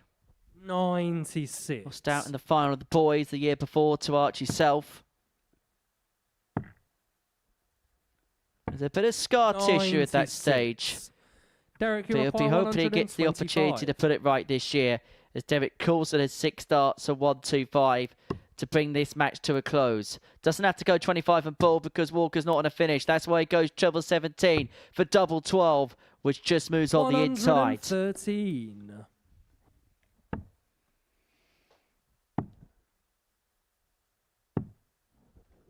$80. Derek, you So require this for 12. win number 4 to put himself 1 away from completing the card. Game shot and a match. Efficient Derek Coulson. as always. And that win number 4 for Derek Coulson. An average at 98.31, but it felt like he hardly broke sweat in that game. That's the high levels and consistently high levels that Derek Coulson just continues to produce. 98.31 the average, 4 for 9 in terms of the doubling. Derek Coulson, a 4-1 winner over Jensen Walker.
Welcome back to the Modus Super Series, where before the break we saw Jensen Walker lose out for the first time today. Derek Coulson making it 4 from 4, courtesy of a 4-1 win, average of 98.31, 4 for 9 in terms of the doubling in that contest. Game 12 to throw first. is a meeting between Colin McCaughrean and Radek Sagansky. For Colin, he got his first win last time out, having got the better of Keanu Van Velzen by 4 legs to 3. As for Radek, well, 85. he just got beaten from pillar to post by Jensen.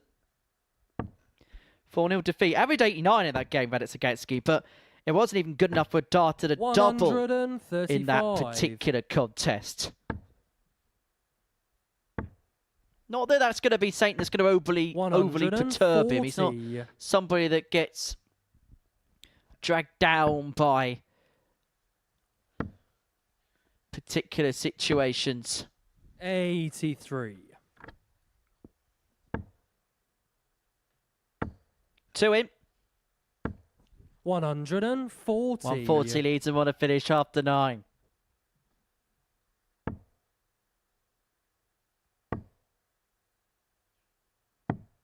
$44. Radek, you require And he's going to get 6 darts from here 136. because Strain wide in a single 5. McCaughrean's left himself outside of finishing range.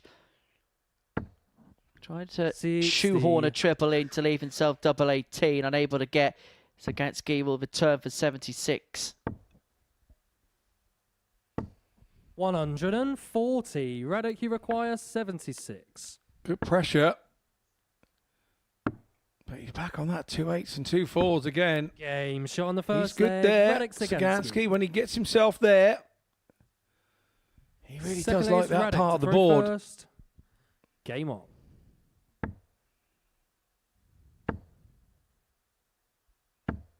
$100.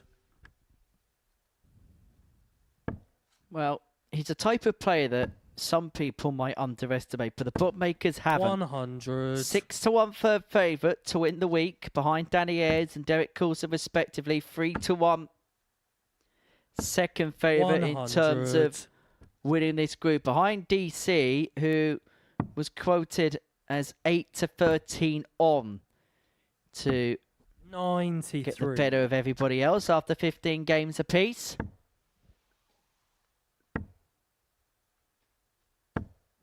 $43.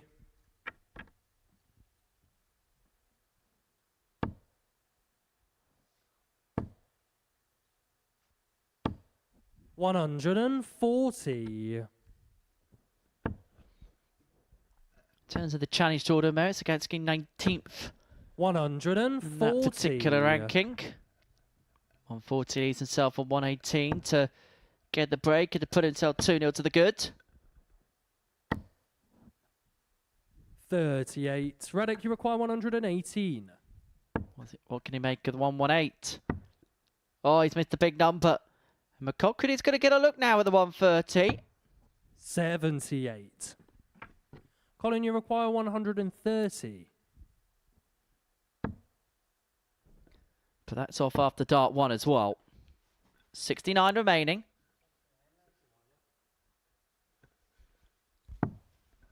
$70. Radek, you So these require tops 40. for 2 zip. Game shot on Top's the got second leg. Sagansky Radek 2 up Sagansky. and halfway there. Third leg is Colin to throw first. Game on. Colin's raised his level, but it hasn't been good enough. Radek Sagansky's doing to Colin McCaughrean what Jensen Walker did to 85. him in the previous game. Playing to a level where it's almost impossible to try and barge a way 100. through.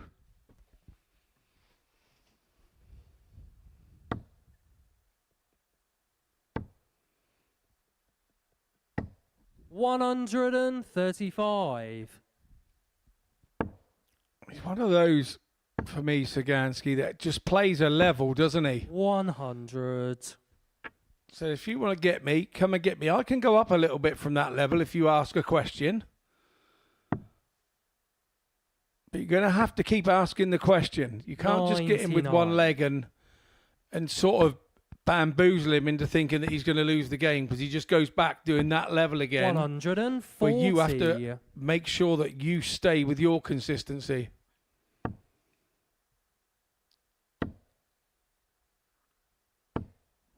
Cat amongst the pigeons. Didn't take it. 60.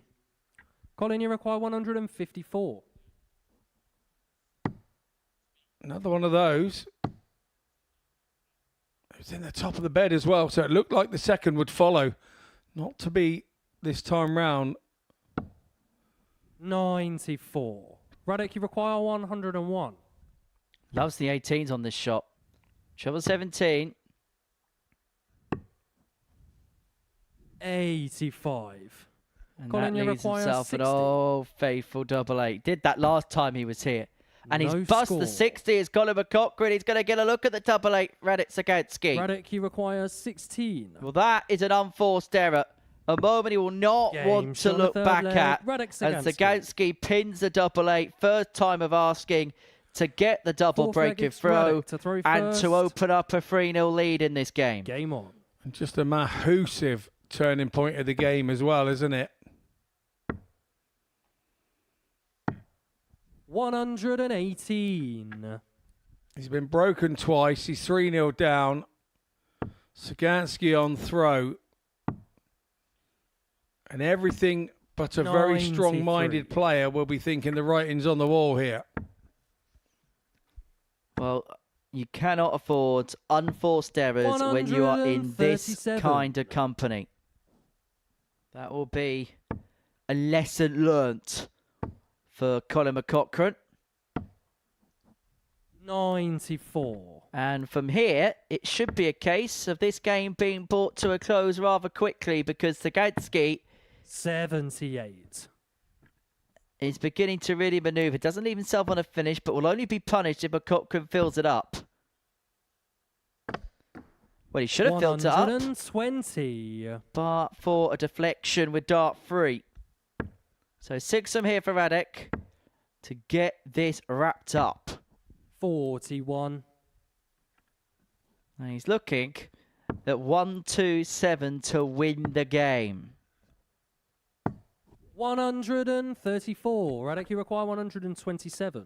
This has been a really good performance from beginning to end, but the end isn't quite now. It's not 99. quite nigh. However, Colin's Colin, got to you be require careful 60. here. This will be so safe. That safe, tops is blocked. 40. You're spot on, Henry. Radek, you require 28.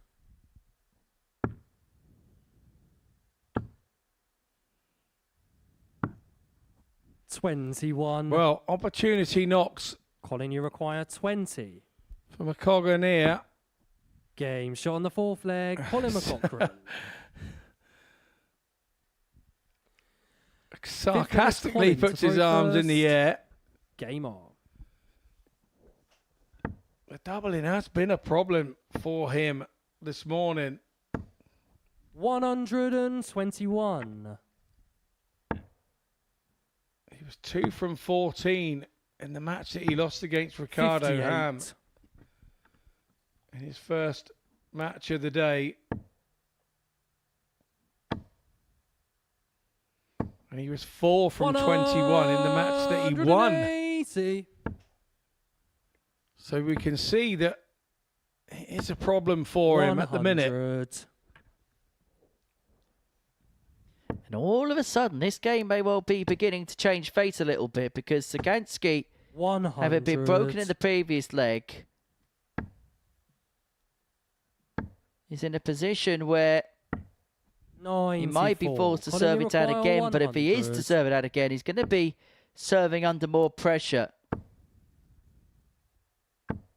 60. And Colin's going to come back for tops, having left it after just 12 darts thrown.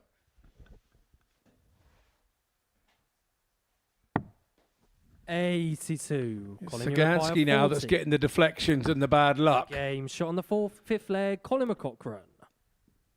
Colin McCochran there. Sixth leg is Radek Takes the to throw tops out. first. No such problem Game with the on. double there.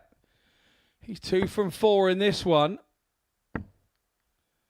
Really tidy game, this. 123. Both just about in the 90s on the average front.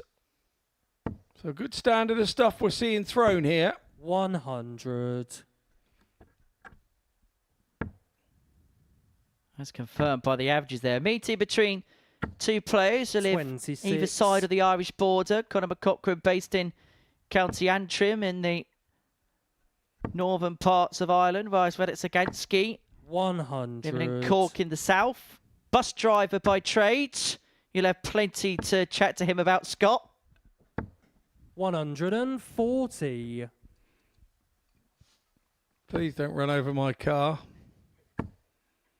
Oh, already been done. 59.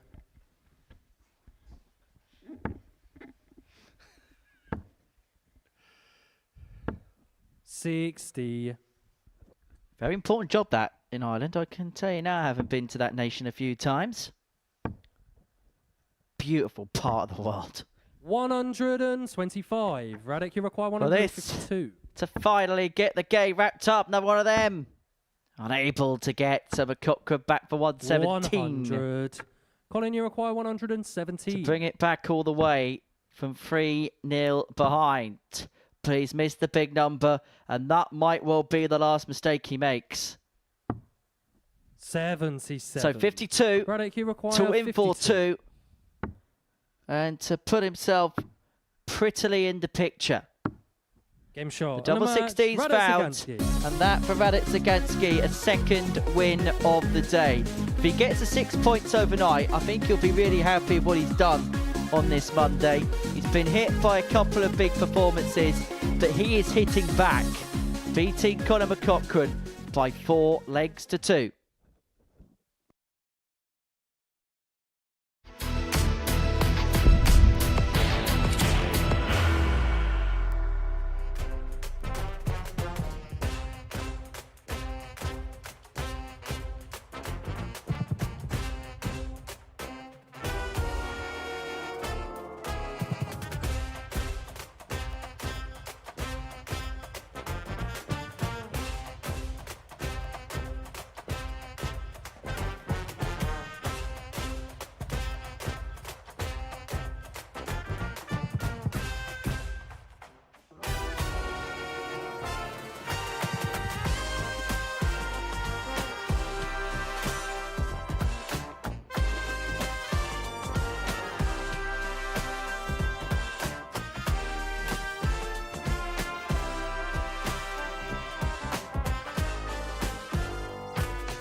Welcome back to the Modus Super Series, where we've got 3 more matches to go on this Monday afternoon at the Live Lounge in Portsmouth.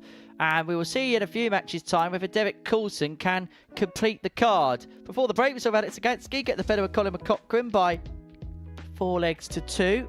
And this is how the table looks going into the final round's worth of action on this Monday afternoon. Derek Coulson played 4-1-4, 8 points to his name at the top of the table. Jensen Walker in second position on 6. Ricardo Ham and Radek Zagansky both with 2 wins to their name. Colin McCochran with just the solitary success, whereas Keanu Van Velzen is still searching for that elusive first victory. So let's get into the midst of it, shall we? And get into the final round. And we kick off with Jensen Walker looking to respond from his first defeat of the session, beaten by Derek Coulson last time out by 4 legs to 1. And he'll look to recover by getting the better of Ricardo Ham of the Netherlands. Both players' final games. If Ricardo wins this, he'll be level on points with Jensen Walker overnight. If he can win it to nil, he'd actually overtake Jensen in the league standings going into Tuesday's play. But in terms of what you've seen with Jensen so far today, Scott. First leg is Jensen to throw not first. Much, not to like. Game And on. even in the game he lost, Derek did a lot more right than perhaps what Jensen did wrong. Sadly, I don't think Jensen did a great deal wrong in that game. 43. The result was the only thing that probably would have disappointed him. But then we're dart players. We're kind of... We'd have found something. That's the way that we are. Those fine lines and fine margins, we like to eradicate those from our game. And then, but I think even when we win games, 60. we've probably done something wrong as well, and we would change something about it. I think we're always looking. We're always looking for perfection. Rarely finding it. 81. Rarely finding it. Dart players are thinkers. That's one thing that you learn very quickly covering this sport. 80. And sometimes, actually, you look at some players and they keep things rather simple. Those are the ones that tend to have the most elongated careers. Look at someone like Simon Whitlock. 59. Yeah, okay, he might do some silly things in terms of routes and all that. But actually, he keeps the game rather basic. That's why he's been at the top of the sport for as long as he's been at the top of the sport. 85. Jensen, you require 180. Yeah, 100% agree. 100% agree. 58. Ricardo, you require 116.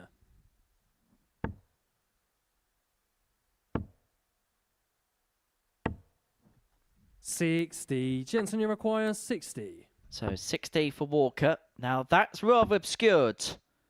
Clear target, but not 50. executed. So Ricardo will come Ricardo, back you require 56. for this 56 to get an opening leg break. Double 10. Game Pins the shot on bottom the first corner. leg. Ricardo Ham. Yeah, straight up and down thrower, I call Ricardo. Second His leg is arm Ricardo to doesn't throw move first. sideways or anything Game silly. on. Straight up, straight down. So the double's at the side of the board. Will be slightly easier for him 100. because of the way that his arm comes over naturally. 30.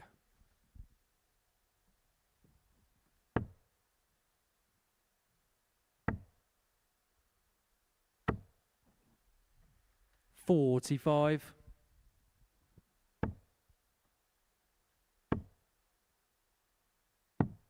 59.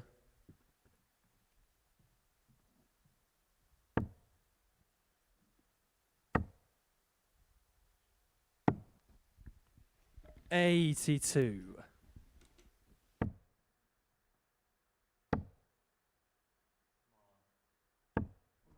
36.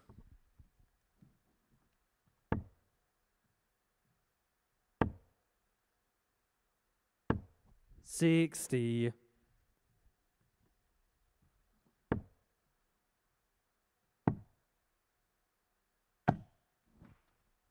42.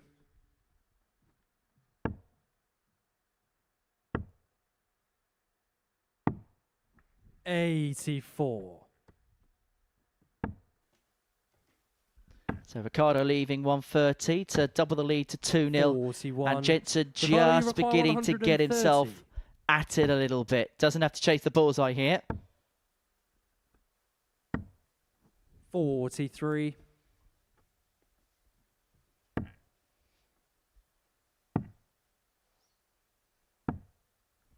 43. Ricardo, you require 87. 87 for Ricardo to lead 2-0. 47. Well, that treble 10 with the last leaves himself on double top upon his return. But he can't leave a finish irrespective of what he hits. 45. Ricardo, you require 40. And so Ham to go 2-0 to the good. Bends the wire with the first dart at tops. But gets it with the last. Second leg, Ricardo Ham.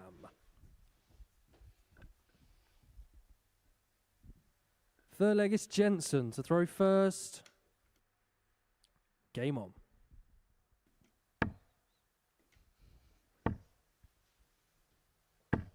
$125.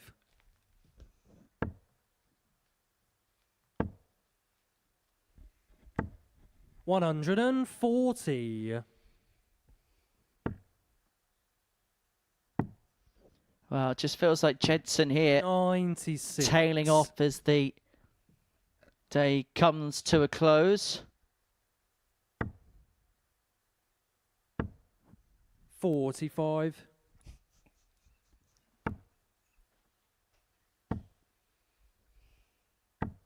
95.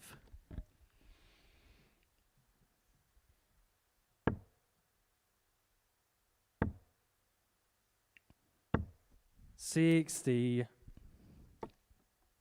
You've got to be careful you don't over practice as well in the back room by the time you come to the end of the session between games, and sometimes you can end up throwing an awful lot more than you would 100. regularly at a normal Jensen, you tournament. require 89. You can overdo it. Double 12. 77. Ricardo, you require That practice didn't make 156. perfect.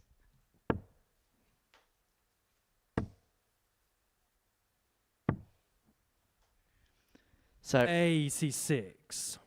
double 6 straight down the pipe. Jensen, you require 12. Game. Well, no shot mistake on the that third time. leg, Jensen Walker. A bit more like it. Fourth leg is Ricardo to throw first. Game on. From Jensen. You could say Walker found his 100. ranger there. In fairness, it is lunchtime, so Walker and ham are two things that a lot of people 60. tend to have with Chris and a sandwich.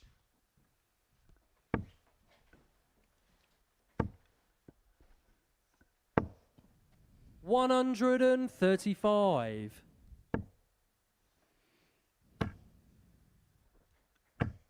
140.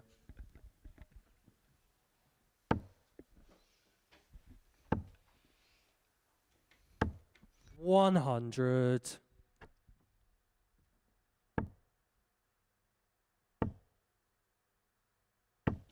100.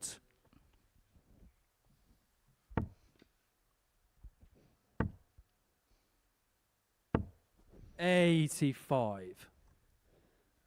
Well, Ham's left himself an 81 after 12 to move himself 3-1 to the good. What response has Walker got? He's found a 140, finding Ricardo, things a you bit require better in this 81. leg. Problem is against the throat.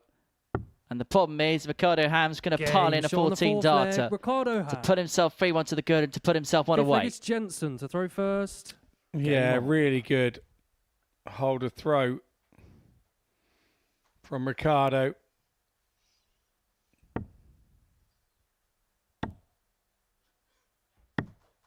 $122.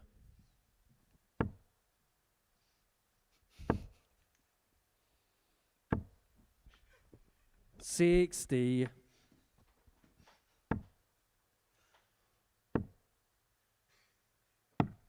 97.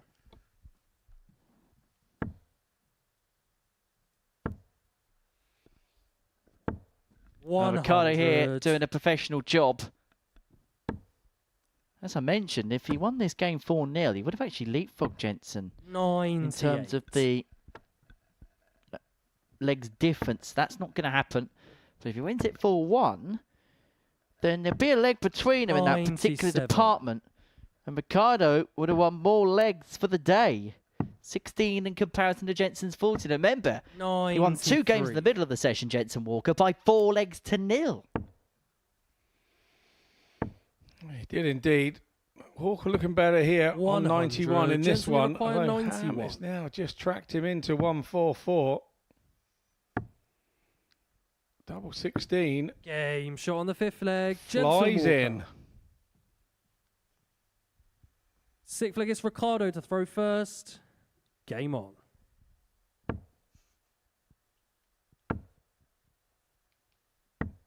$83. Back to 3-2, but importantly for Ricardo Ham, this is the leg in which he has the darts to win this contest. The 100. opportunity to make a Ibelic mark at the end of his day. 100. For the interceptor, his shirt looks like checkered flags. You will not want to be waving the white flag in a 57. couple of moments.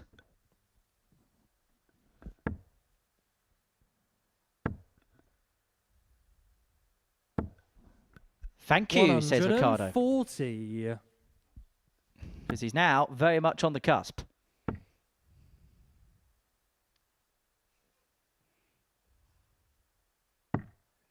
$61.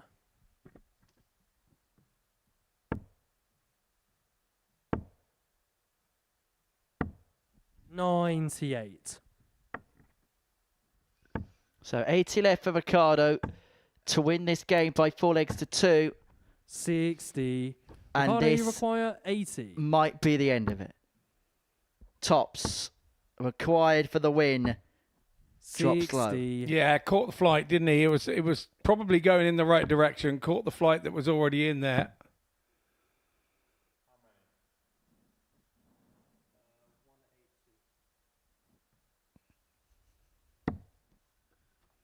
$95. So double Ricardo, you 10 require 20. to wrap it up 4-2. Now up for double 5. Double Game 5 shot. found and Match, Ricardo Ricardo Ham Ham. wins by 4 legs to 2 to end his day on 6 points. Coming up next, Radek Sagadsky up against Keanu Van Velzen. Both players will be bringing their days to a close.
Welcome back to the Modus Super Series, where we're about to see Radek Zagatsky and Keanu Van Velzen complete their full quota of fixtures for this Monday. Before the break, we saw Ricardo Ham slice apart Jensen Walker with a 4-2 victory in game 13 of the session. Scott Mitchell will not look at me for the rest of the day following that comment. But what's going to happen when the Netherlands and Poland go head-to-head in game 14 of the day?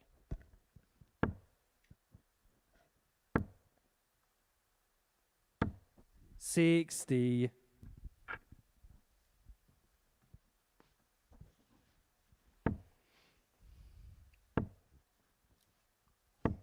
100.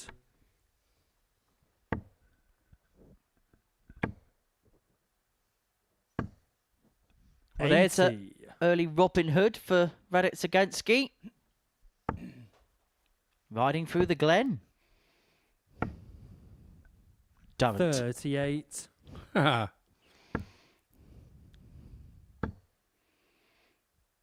Looking back through Radek's day, 100. both his wins have come against the darts today. Not when he's had the darts and when he's had the throw. And he was against Derek Coulson in the first one of the day. And he was against Jensen Walker in his second 40. one with the throw. So arguably, at the start of the day, two of the more favoured players. 96. The downside to him, for him tomorrow, he'll be against the throw on 3 of his 5 matches.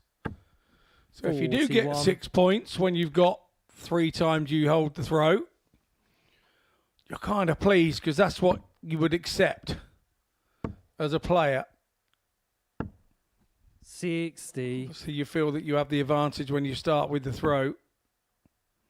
So if you have 3 starts in a day and you come home with 6 points... 140.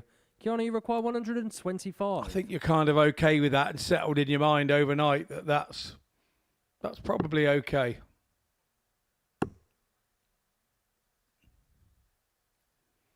Van Velzen going for ball 25 ball has now hit 2 balls in a row. 113. Radek, you require 40.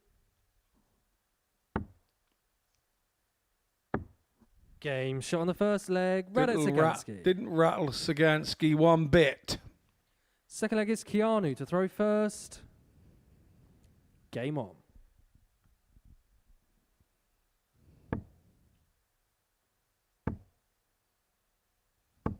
$100. Well, this would be a scalp for Keanu Van Velzen if he was to get over the line in this one. 100. Searching for first win in 13 here at the Live Lounge.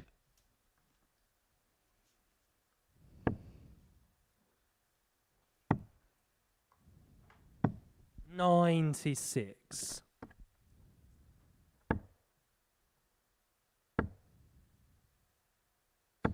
100.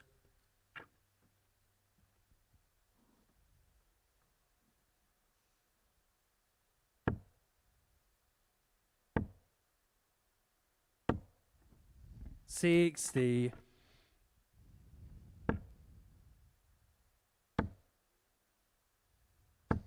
100. Yeah, good last start from Zagatsky.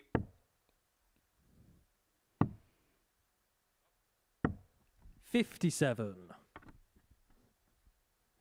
It's when your opponent's watching when that happens and they think, oh, I'm going to get away with it here. I'm going to get going. He's gone troublous. He's gone, oh, no, he hasn't. He did it with the last dart. It absolutely blows your mind if you're not careful. Yeah, worst feeling in the world being last darted as Zagatsky leads 101. 58. Radek, you require 101. Go treble 18 first. Treble 17. Would have left him Old Faithful double 16. 60. Keanu, you require 130. As Keanu goes fishing for a little fishy. Little fishies. Not there. 105. Yeah, he hit Radek, you 2 require bullseyes 40 in his now. last leg when he didn't need them. 25. Keanu, you require 25. Wow. He's going to get 2 more to square this game up at 1 apiece.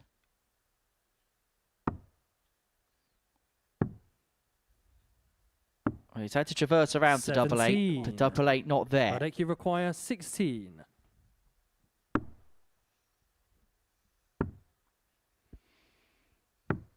Chasing 14. around the board now, and that will disappoint Keanu, you require 8. Radek. Game. Belgian Show on the says second thank you leg, very Keanu much. Van I don't Velsen. mind if I level this up. Third leg is Radek. Don't you to throw mind if I first. do? Game on.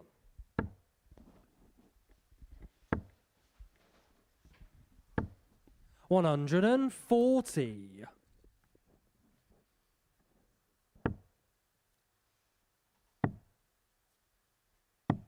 $134. And as per usual, when a player wins a leg, springs them into life. Couple of big treble 19s there for Van Velzen.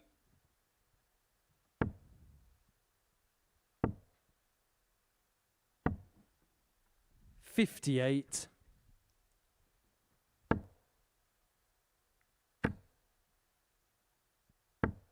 $140.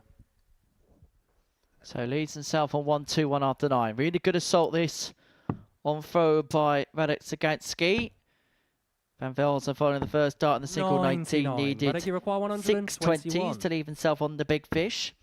So Sagansky doesn't have to chase this if he doesn't want to, and he's not going to. But what he will leave is 89. his trusty double 16. Oh, nothing but a 180 will pressure the 32. 100. Radek, you require 32.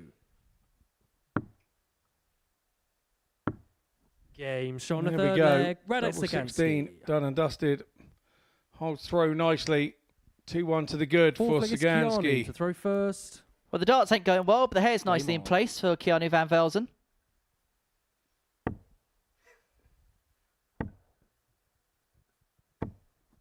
$45. Well, carries on this way for Keanu. It's going to be curtains on day 1. It will be indeed. 100.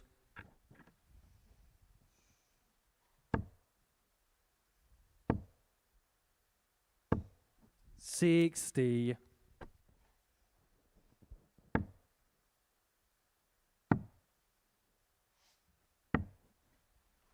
$26.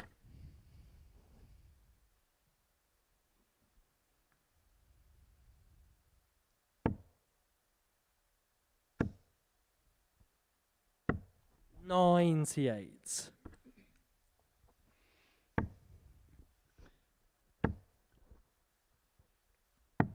Yeah, that's a better visit from Sagansky. Yeah, just getting the sense that everyone's just beginning to tire at the end of a trying day here. Yeah, some would have travelled over yesterday. Some probably later, towards the end of the evening. Just messes with your body clock a little bit, doesn't it? And you can find yourself a little bit. It's a concentration with darts. You have to concentrate all the time. And that's what tires the mind out. Well, for Keanu and Jensen, they would have played yesterday in Milton Keynes. So this is the Radek, you require 4th consecutive 98. day where they're on the go. And they would have travelled straight down following their exits yesterday to play here. Sagansky shot on the pins a fourth double leg. 12. Radek He's made the trip Sagansky. over from Ireland. Not representing Fifth Team leg is Ireland Radek at to throw first. the World Game Cup. on. Very much a pole, but he 3-1 to the good, courtesy of that 98 finish. Break foul, throwing for the match. 100.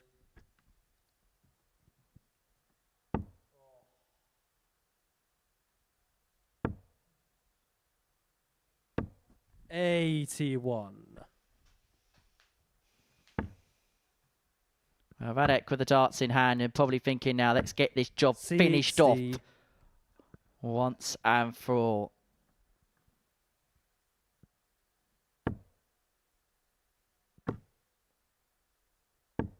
$100. Really good find with Van Velzen with the last, sort of lobbed it over the top, thinking that's all I need, and Sagansky comes back in. Forces a couple of trebles into the board in the form of treble 20s and causes the problems for Van Velzen again. 140. Superb. Yeah, classy. Timing, we talk about an awful lot in the game. That was perfectly timed. 30. He really Radek, is an ice-cold reactor, is Radek Sagansky. Keeping his cool and keeping on winning. Radek Sagansky. And that latest win, his final win against Keanu Van Velzen by 4-1. So he finishes on 6 points for the day. Positive legs difference. And after the break, we will see Derek Coulson take on Conor McCaughrean. A win for DC would see him top the table and complete the card on day one.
Welcome back. Final game of the session is a meeting between Derek Coulson and Conor McCaughrean. A win here for DC would see him complete the card on Monday. 10 points and 10, the perfect complement for a player who has been absolutely spot on from the word go. Played the first match against Radek Sagansky, won it 4-2.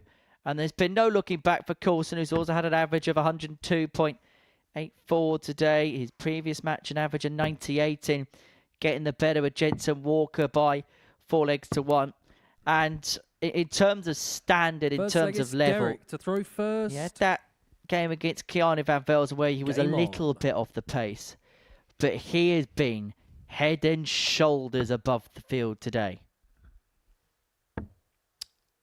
Yeah, he has. He's been asked the question on a few occasions mid-game.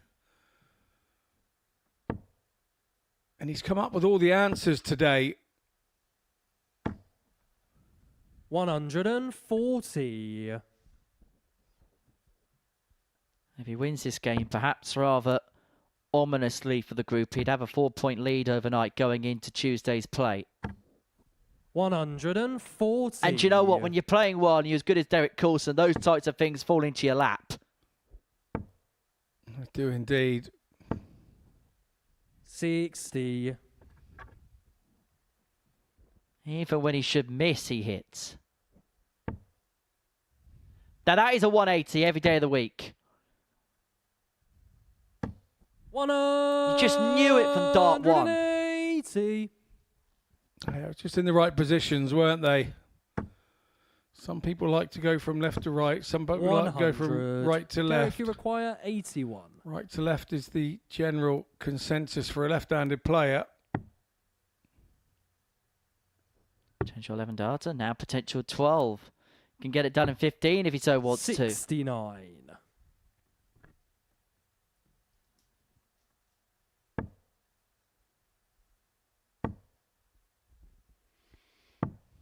57. Derek, you require 12. 6 to eventually wrap leg one up. Game 14 shot on the data. first leg. Derek Coulson. Just typically Derek Coulson. Second leg is Colin to throw first. Now he's like Game he's on. into autopilot mode, isn't it now? We see this with good players, don't you? Where 96. they know that they've got this level where when they play some opposition, you can just coast a little bit. Just do your own thing, but win comfortably. But if there is a time when somebody pushes it upon you, they're still able to take 60. that next step. They're still able to go through the gears and still get the result that they need and want.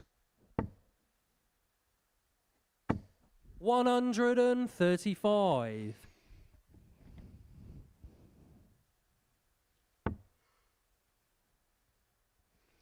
Good response, though, so far from McCogran. 80.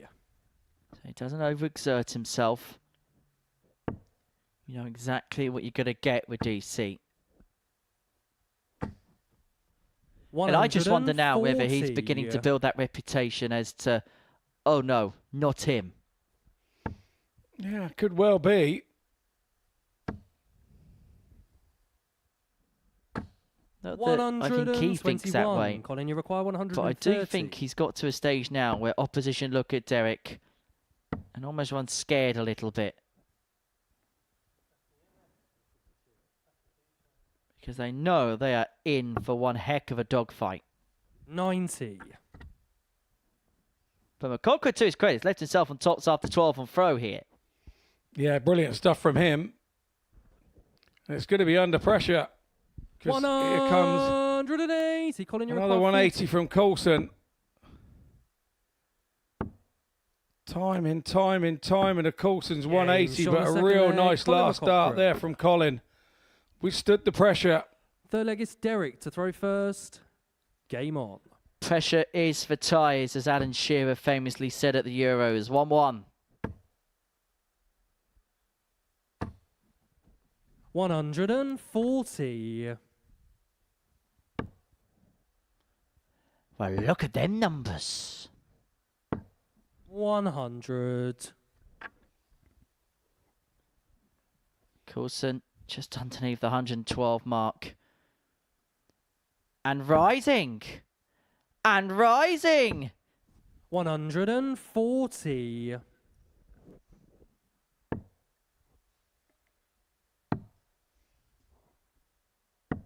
93.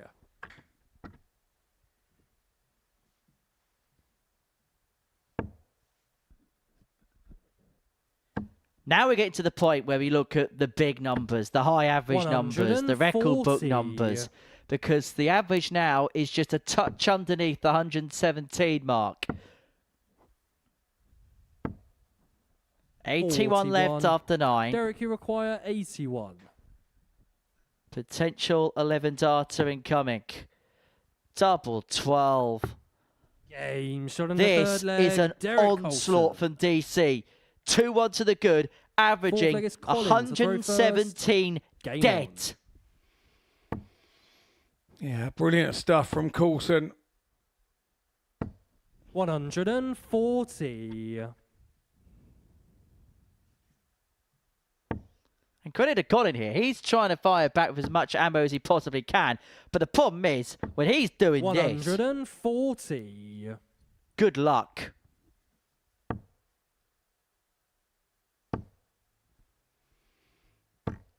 Highest average here, 122.69. Dale Pilgrim against Daniel Dakota, August 2023. In terms of Derek Coulson and what he's done in his 60 career so far. His PB, DC, 134. is 111.33, which was achieved here.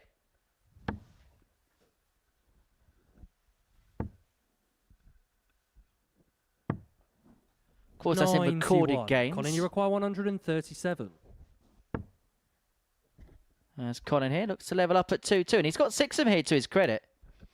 Yeah, he's really hung in there, hasn't he? 117. And that was right on the bladed wire of this particular brand of board too. Got to give credit because he's keeping Derek honest. He's averaging 117, Coulson, but he could be pegged back level. We could have shades of that infamous Pilgrim Taylor game. No score. Or we could Derek, you see the require moment 30. where Coulson begins to streak clear.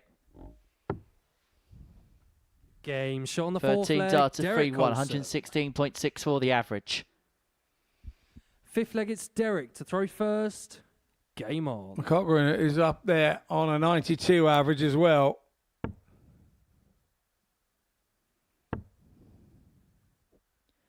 $14, $15, $11, 60. $13, the leg by leg. The average, well, it's dwindled now to a poor 113. 58.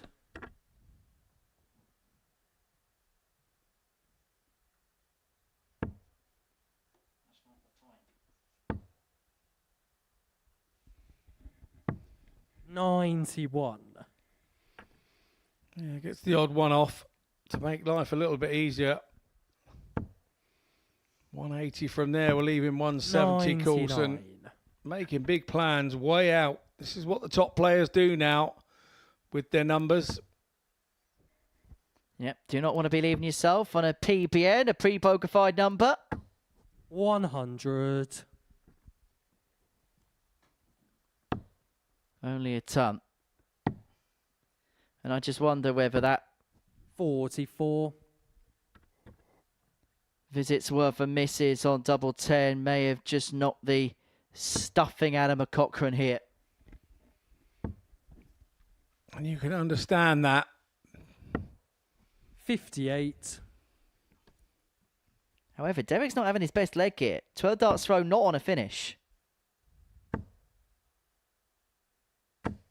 140. Nice Colin is. Yes, it's a bigger, but he's got first poke.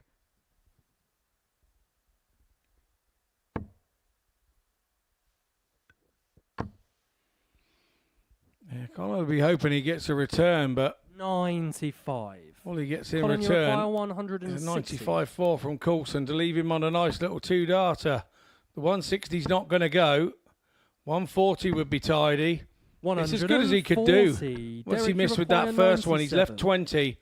All about Coulson in this 97 now. Forcing the issue. But for Derek Coulson, he is not yet going to put the cap on what has been a nigh an immaculate display.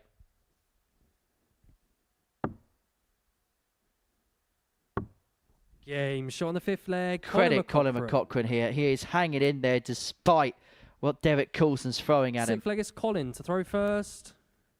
Game on.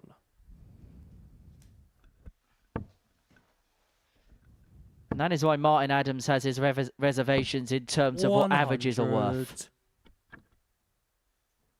Because there's a disparity of 15 points in the favour of Derek Coulson, yet the gap is only 1. And McCaughrean's broken here. Where's this leg? We go all the way, and it doesn't matter who you are, doesn't matter how well you played. A one-leg shootout is a completely different situation, completely different scenario altogether. 85.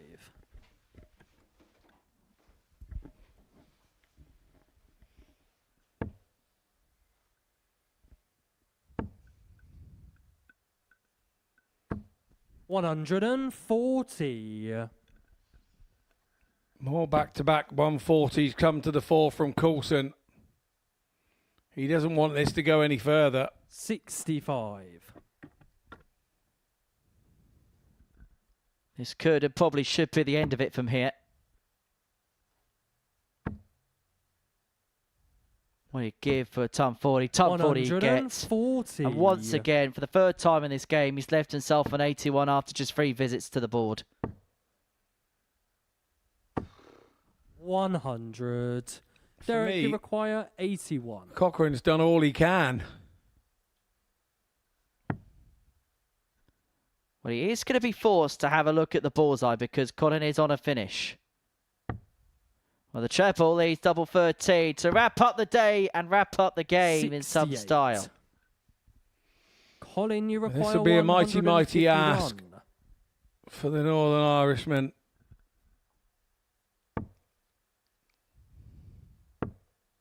Not going to go this time. 57. To get the one off again with the treble. Derek, 17 doesn't 13. Go. Coulson and the 13. It'll be 5 for double 4. Down the barrel. Down the barrel it goes. It's a 5 out of 5 day for Derek Coulson. He's come to the Super Series in the Live Lounge on Monday morning, doing Derek Coulson-like things. This is what he would have thought and wanted last night. He's got exactly what he wanted. 105 average. Super stuff for his last game of the day. 4 from 11 on the doubles. We head into a short break and we'll see you on the other side in the studio.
Well, day one's come to a close here at the Live Lounge in Portsmouth. And before the break, we saw Derek Coulson complete the card with an average in excess of 105 to get the better of Colin McCaughrean by 4 legs to 2.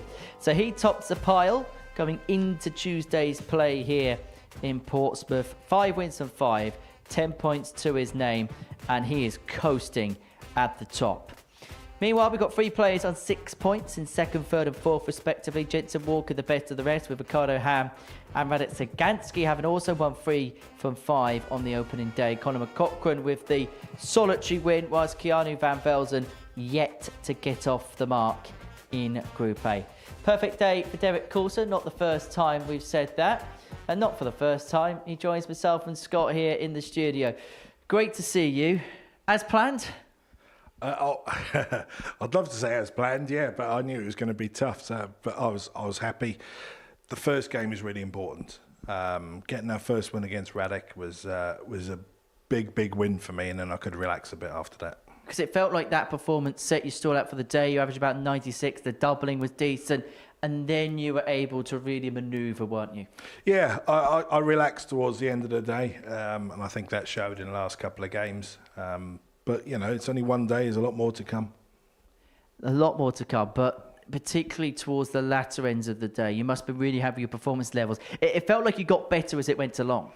That's the way it felt in the arm, to be honest. I sailed through a few poor darts. There was a few strange darts in there, and I missed a few doubles. But overall, I have to be happy the way I threw. You must be really happy. You're really happy with what you saw from him as well. We saw Derek Coulson things. You know, it's become a trait here now. We know what we're going to get from him when he walks in the door. For me, I think you've added to your game with all the stuff that's now happening away from here for you. The Challenge Tour, the appearances on the Pro Tours. It's all now adding to your game and making you more savvy, because you've said it in the past that, yeah, you're an older guy, but you haven't got that much experience at that level. So how are you finding all that? I love it. I absolutely love it. I think that's the difference. I absolutely love it.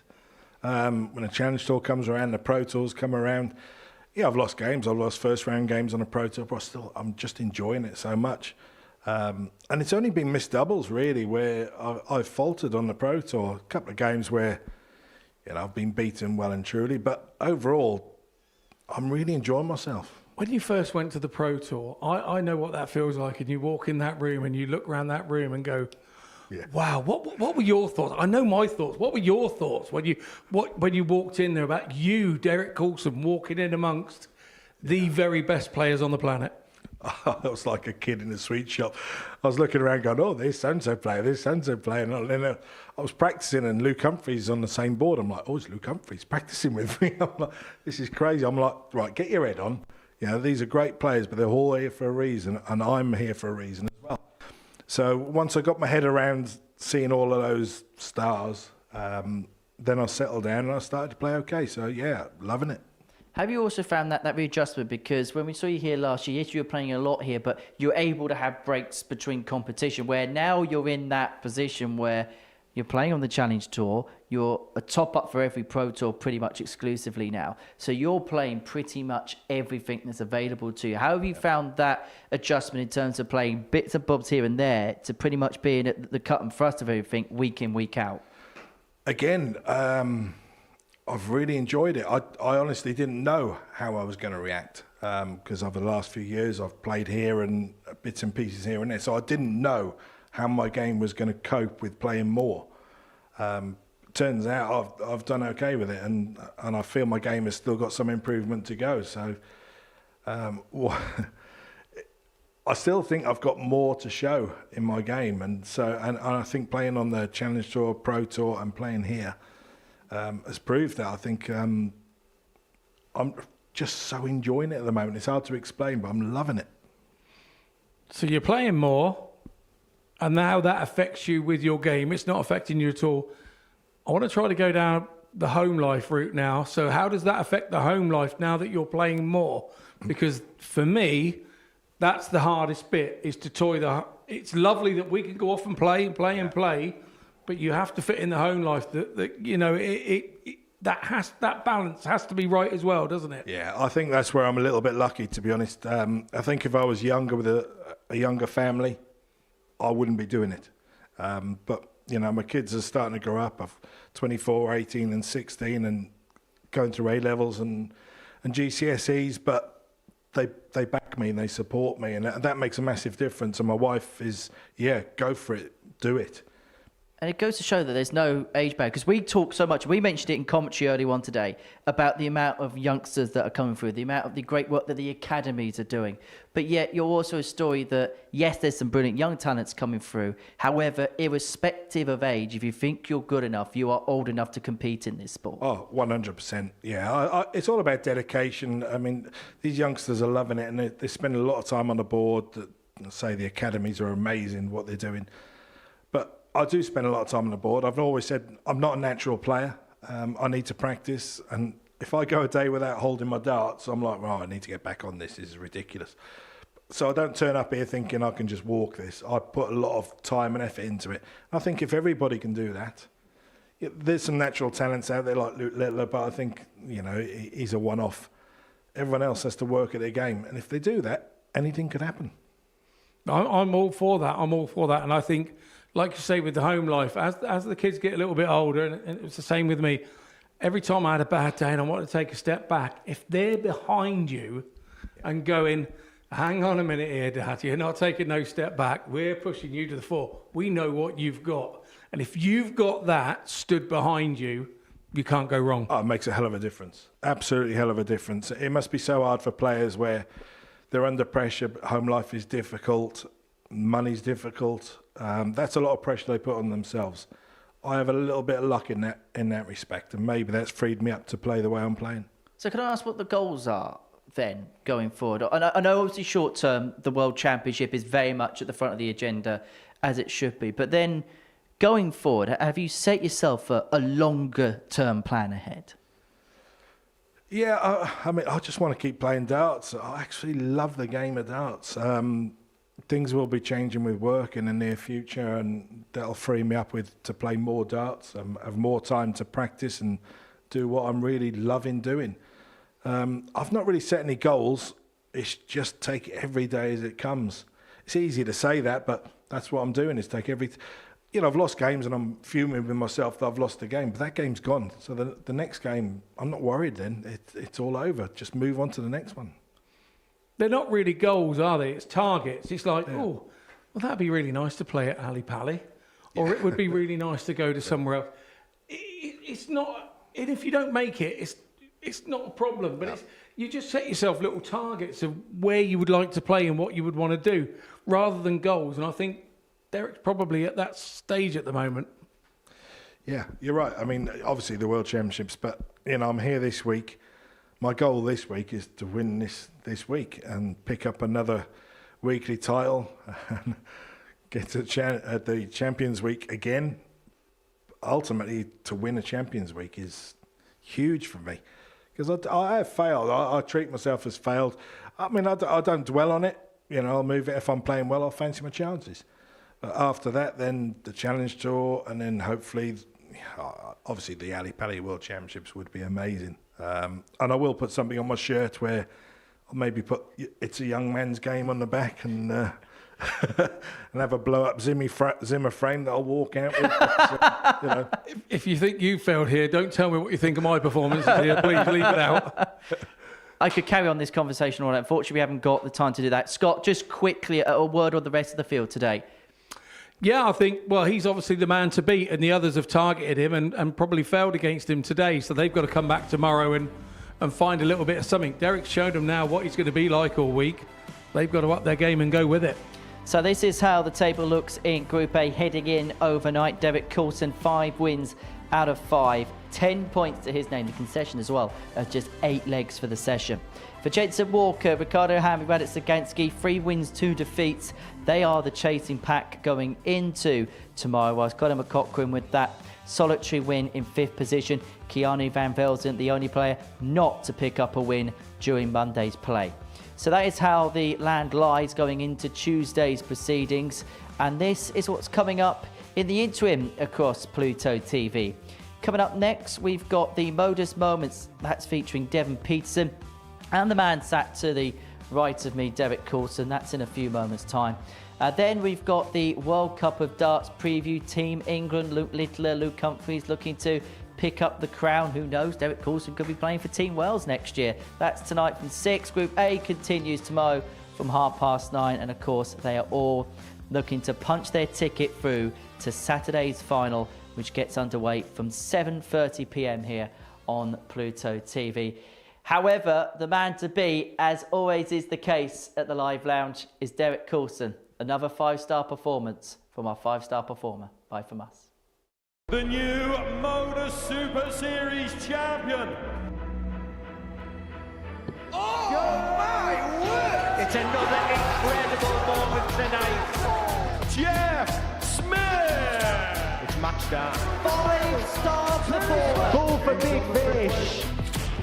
It's Jack Drayton!